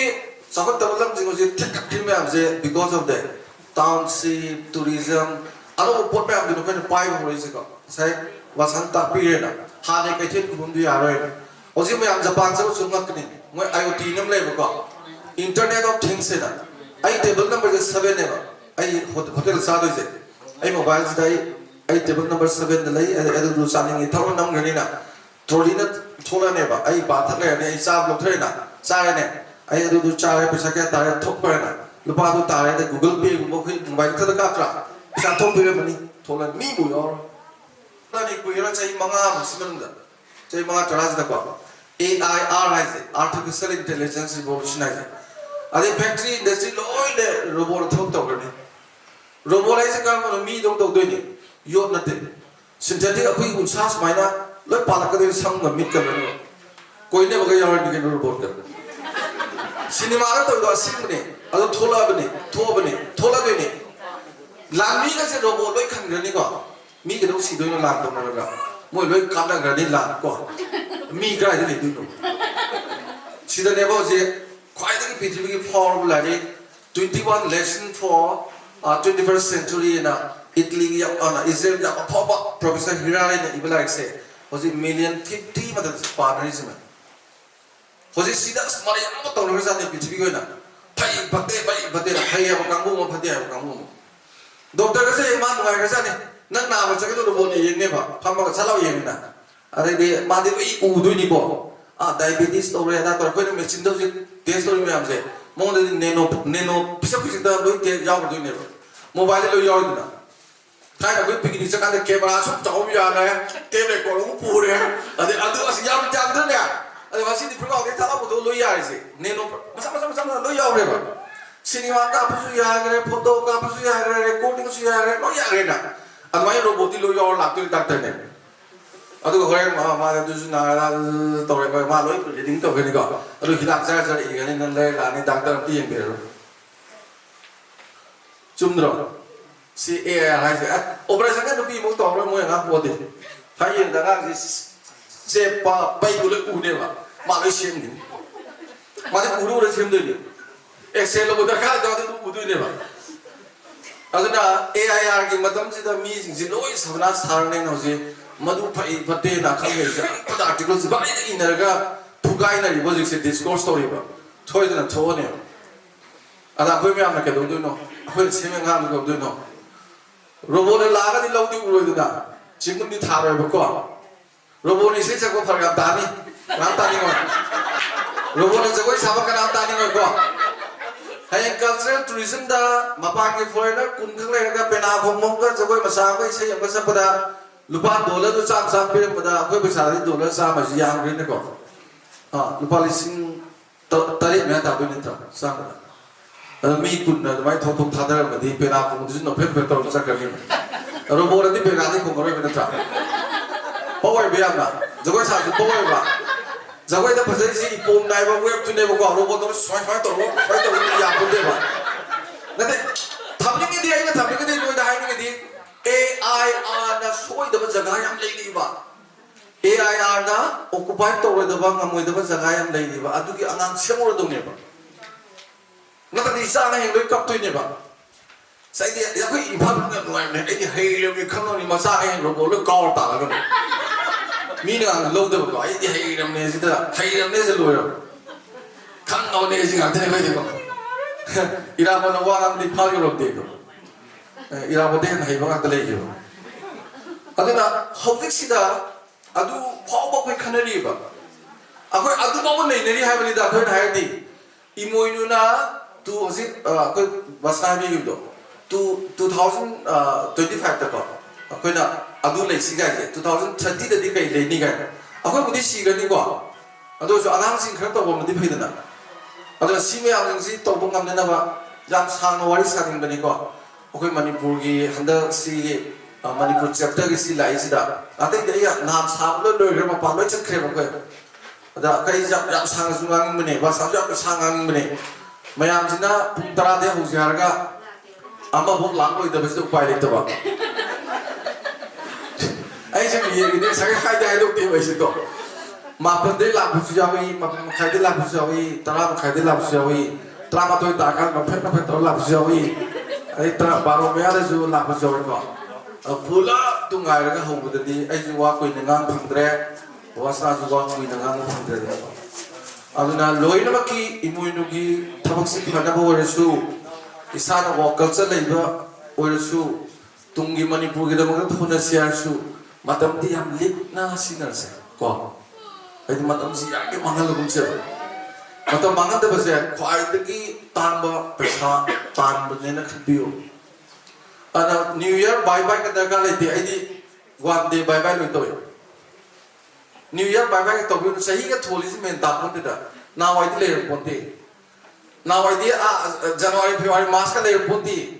ari sunday monday ka le pon ti na wai si sahi ka le pon ti ko pang le le bane sahi phujai khare di masi ya bera kai numi do masi thina ra se no thire phuja one day second day third day fourth day ka tar ka 360 day ka ra di 405 day ka so thire phuja ra 2 million and 5 day ka ko numi ta pula pya ri ba ka sahi ja mangse ba ka da aina bye bye to si handa ki sahi ja anglak pada kana re nung si da ko handa ki sahi nang se nang ki kumon nung si da na pesa du tan re ai na du thabak to re ano ba si mayam pai re si to re na nung si da na bye bye to ba ne ba adu la ka da sahi nang su ne ai na da to jaba du mai na matung su dang na pi ko ga na happy new year ka to ba ne ba akoi nong ai ga bam ko sa ne ga bye bye ga ka da ba kari biram da kari tipi da ma na सही के दमाना कई दो गिदना हाँ assume ने आजे no मुझे phone अगला पता सूझ देव का फॉर्मनो नुमी का फॉर्मनो नौफेट तोरगा नंग न पीबा मसीकी नुमी सिदाई न कई दो ये शाके हम तागे मो लाइक हम पाठगे मो कई ठबक तोगे मो नो मधु न पीदो ने अति ने कई पीरोई नो मधु तने नंग न लहोगे द पोचिंग से that is of only that particular day no madu no ngang grena no madu ku lo ba no madu am ba serious yo sahi do to hiro no ko no madu manganda sura ga tong to pa bebus bi am do lo ba no mo lo kan da phiju sing khala tu bi go kai mo kana tra ba ahin do tum de sai tum bi ro da no kana ba phang ho de phang na ba ta na bi punsi da ne hadar da no mo de that's day never back again in your life. Ngarang do punsi da halaroy da ba matam du ne halaroy da ba punsi ne ani sinam beni targa lol laga chatpa lambi du ne ba punsi lambi aise thida ko mi amma ba ya bro isai sui kai mukhra tom da ba ya bro lai hai bai ba lai bro hai da bai ba lai bro pithri sa power report ba ya lai hai ba nam tak putho bro ngau ya aeroplane do pa ai du ni putho pa sa me am chang ngau me hai ni is ji the la ma ko se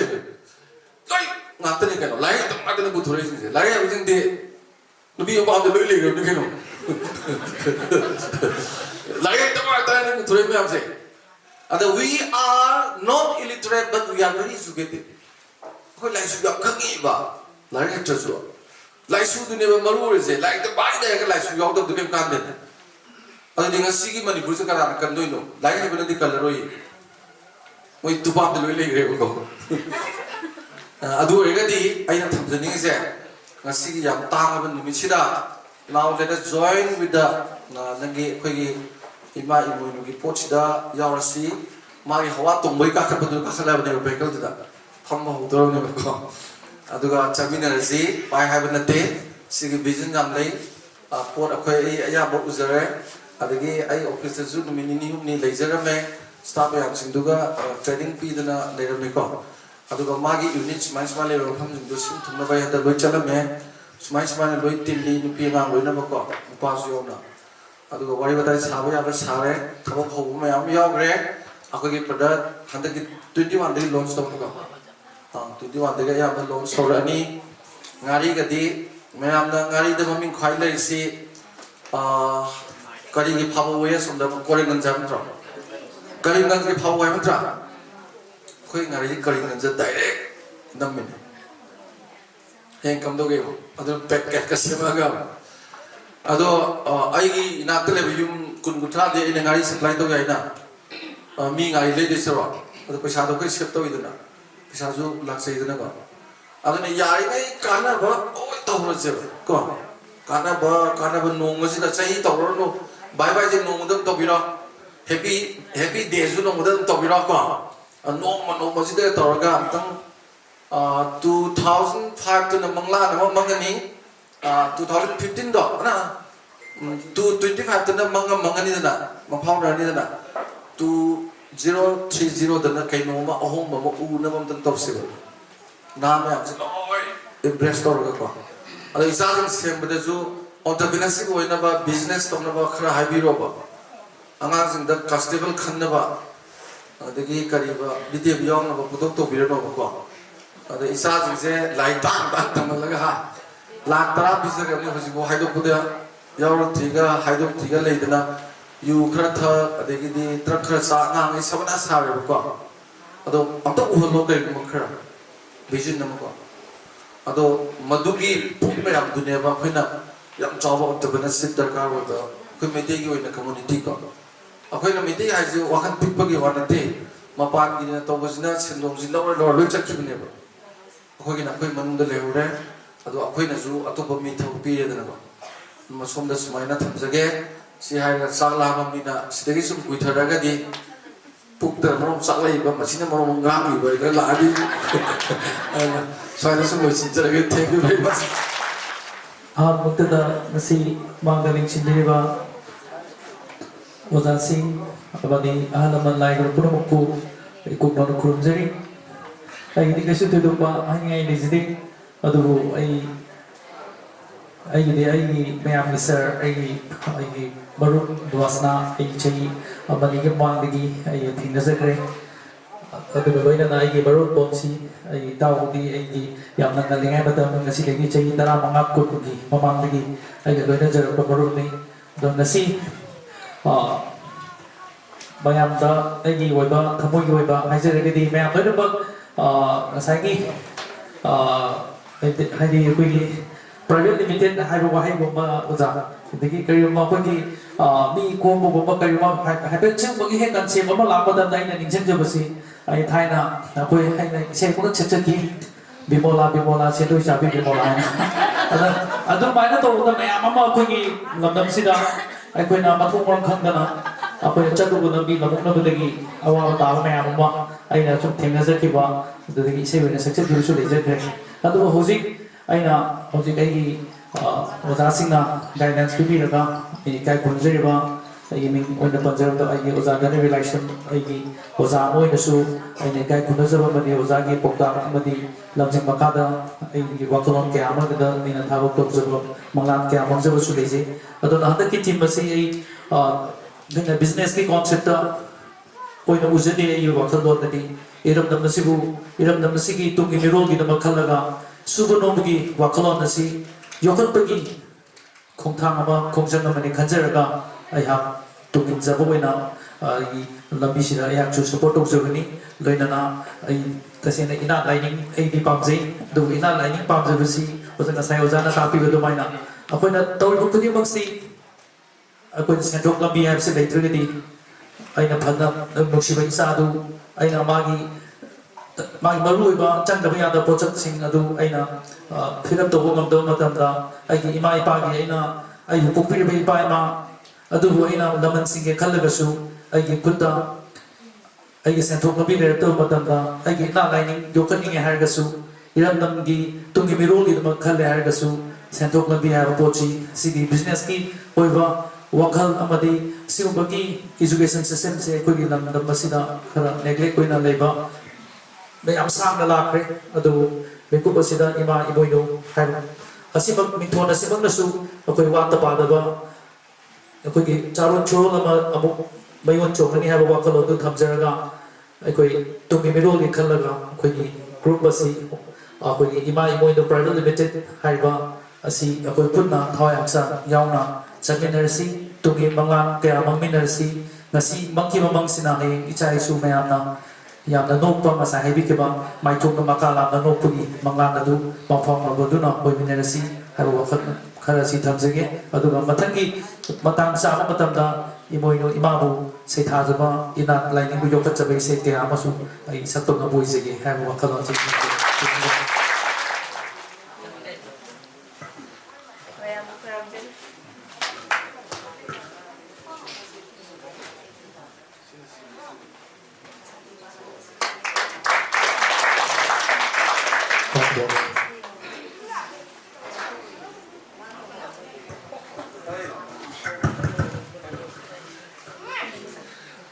ꯍꯧꯖꯤꯛꯇꯤ ꯆꯥꯛꯀꯤ ꯃꯇꯝ ꯌꯧꯁꯤꯜꯂꯛꯑꯕꯅꯤꯅ ꯑꯩ ꯃꯇꯝ ꯌꯥꯝ ꯁꯥꯡꯅ ꯂꯧꯖꯔꯔꯣꯏ ꯌꯥꯝ ꯇꯦꯟꯕ minute ꯑꯃꯈꯛꯀꯤ ꯃꯇꯝꯗ ꯑꯩ ꯍꯥꯏꯖꯔꯝꯒꯦ ꯃꯔꯝꯗꯤ ꯉꯁꯤꯁꯦ ꯈ꯭ꯋꯥꯏꯗꯒꯤ ꯅꯨꯡꯉꯥꯏꯕ ꯅꯨꯃꯤꯠ ꯑꯣꯏꯀꯣ ꯑꯩꯈꯣꯏꯒꯤ ꯁꯥꯔꯁꯦ ꯑꯩꯈꯣꯏ ꯆꯤꯌꯔꯃꯦꯟ ꯁꯥꯔꯁꯦ ꯀꯔꯤ ꯍꯥꯏꯅ ꯃꯤꯡꯊꯣꯟꯁꯤꯒꯦꯕ ꯑꯩꯈꯣꯏꯅ ꯀꯔꯤ ꯍꯥꯏꯅ ꯃꯌꯥꯝꯒꯤ ꯑꯣꯄꯤꯅꯤꯌꯟꯗ ꯀꯔꯤ ꯂꯩꯕꯤꯒꯦꯕ ꯂꯝꯌꯥꯟꯕ ꯂꯨꯆꯤꯡꯕ ꯍꯥꯏꯔꯣꯏꯗ꯭ꯔꯣ ꯁꯦꯝꯕꯅꯤꯀꯣ ꯃꯥꯒꯤꯗꯃꯛ ꯑꯍꯧꯕ ꯈꯨꯕꯥꯛ ꯑꯃ ꯈꯨꯃꯩꯅꯁꯤ ꯃꯇꯝ ꯁꯥꯡꯅ ꯑꯩꯈꯣꯏ ꯃꯩꯇꯩ ꯂꯩꯕꯥꯛꯁꯤꯗ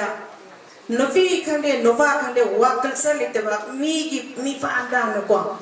ꯃꯤꯅ ꯄꯨꯕ ꯄꯣꯔꯛꯑꯗꯤ ꯆꯥꯔꯒꯦ ꯃꯤꯅ ꯄꯨꯕ ꯄꯣꯔꯛꯑꯗꯤ ꯁꯦꯠꯂꯒꯦ ꯏꯕꯟ ꯏꯁꯥꯃꯛ ꯇꯧꯔꯝꯃꯕ ꯑꯃꯅꯦꯕ ꯀꯔꯝꯍꯥꯏꯅ ꯇꯧꯔꯒ ꯁꯤꯕꯨ ꯆꯨꯝꯊꯣꯛꯀꯗꯒꯦ ꯍꯥꯏꯅ ꯈꯜꯂꯛꯄꯗ ꯀꯅꯥꯅꯣ ꯂꯨꯆꯤꯡꯕꯁꯤꯕꯨ ꯀꯅꯥ ꯑꯣꯏꯗꯣꯏꯅꯣ ꯈꯜꯂꯛꯄꯁꯦ ꯁꯥꯡꯈ꯭ꯔꯦ ꯆꯍꯤ 5, 10, 20 ꯑꯣꯏꯈ꯭ꯔꯦ ꯑꯩ ꯈꯜꯂꯛꯈꯤꯕ ꯅꯨꯄꯤ ꯑꯃ ꯑꯣꯏꯅ ꯑꯗꯨꯕꯨ ꯑꯩꯒꯤ ꯂꯩꯖꯔꯤꯕ ꯌꯨꯝꯒꯤ ꯑꯣꯏꯕ ꯂꯩꯔꯤꯕ financial problem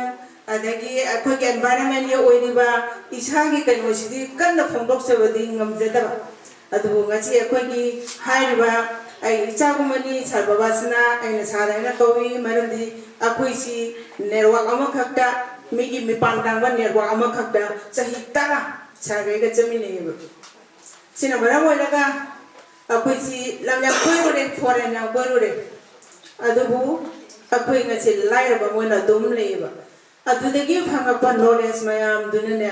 akhoi si kedawi amutang ni khoi leba ta so कोई चाइना की लेबा थवा म पाइरम बदो मागु मदम थोड़ा ग देखो अखुई संतंग कोई मयाम से मिट पा को पछी मुझे ये कोई मांग ना को अदन नि इन सरसी लमयानबा लोसिंगबा बबासना है नै थोंजे गियो मेरा मने कोई ngasi ba nu sidagi di akhoi wa culture isana lepiba इमोनिमा के प्लेटफॉर्म सी क्वाइटिक सावा प्लेटफॉर्म पृथ्वी द ममिंग ने रबो एरा कदोइनी ngasi पिचपिंग ना होरी बसे हायेंग दी चही आई सालित्रसु आई एनवायरनमेंट आई की जनरेशन दी क्वाइटिक वर्ल्ड ममिंग जपामा ओहौनबा खोइ पुनम चे यामना यूनिटी लेना ngasi दगी प्लेटफॉर्म से का खलगा अकोइ थक सुसी हबे जे हाइजेनिंग हबो को दुगा मकचु अखोइना करि आइनी ngasi सर क्या करना चाहबा अकोई के सर हाइवेरम बदो मामा पापा पैसा पावे सिंचे नहीं चा सिंची पैसा मैं पुथो का सेमी है चुमी चा सेम दबदी आदे डायरेक्ट मंत्रदी नॉलेज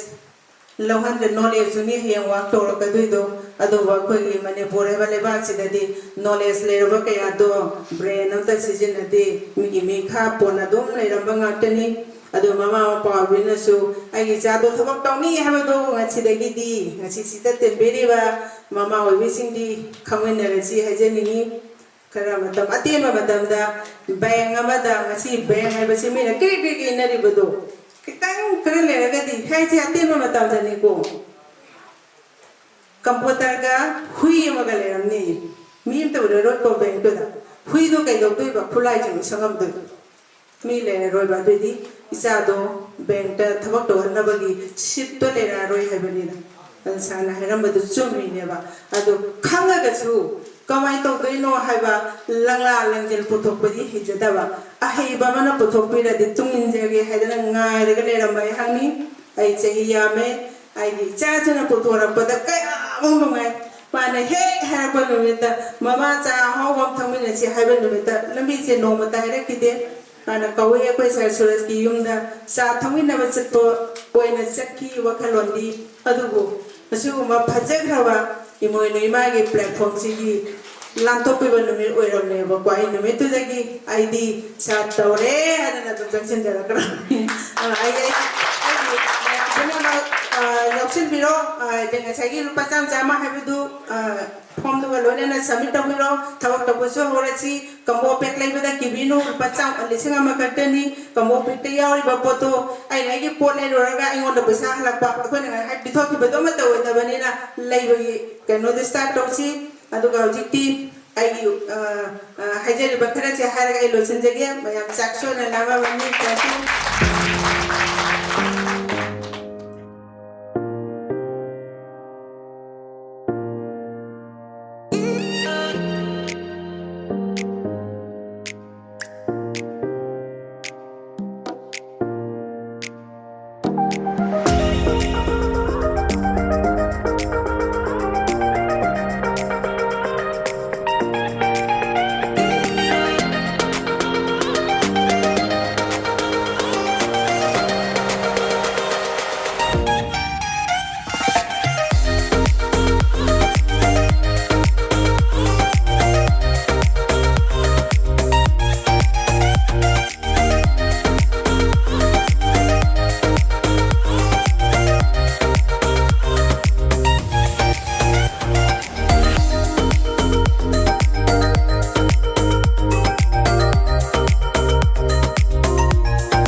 ꯆꯠꯈꯤꯕ ꯂꯝꯕꯤꯒꯤ ꯆꯤꯗꯥꯏꯗ ꯇꯨꯃꯤꯟꯅ ꯂꯦꯞꯇꯨꯅ ꯌꯦꯡꯍꯧꯏ ꯑꯩꯅ ꯊꯃꯣꯏꯗ ꯂꯣꯟꯅ ꯄꯤꯖꯈꯤ ꯑꯩꯅ ꯊꯃꯣꯏꯗ ꯂꯣꯟꯅ ꯄꯤꯖꯈꯤ ꯑꯩꯅ ꯍꯟꯗꯛ ꯃꯄꯣꯛꯀꯤ ꯑꯔꯣꯏꯕ 비다이 낭나 잣키바 람비기 지다이다 아와빠나 탈라바 아이기 분시나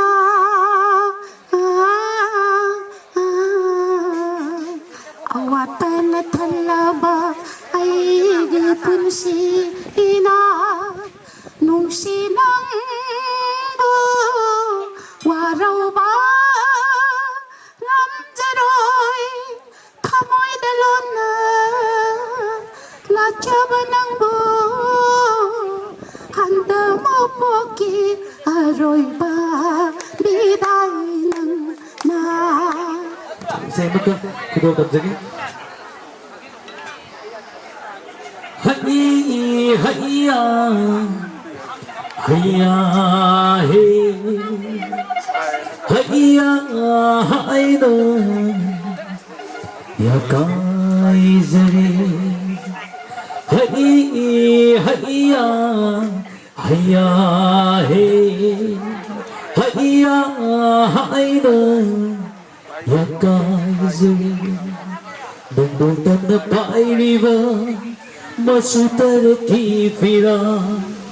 achamba fira mate ai khôi ki satak satumni hãy hãy hãy hãy hãy nơi ya kai zeri lupa nơi lâm dây ô laga sana na sing se hãy bala lupa nơi lâm dây ô laga sana na sing se hãy bala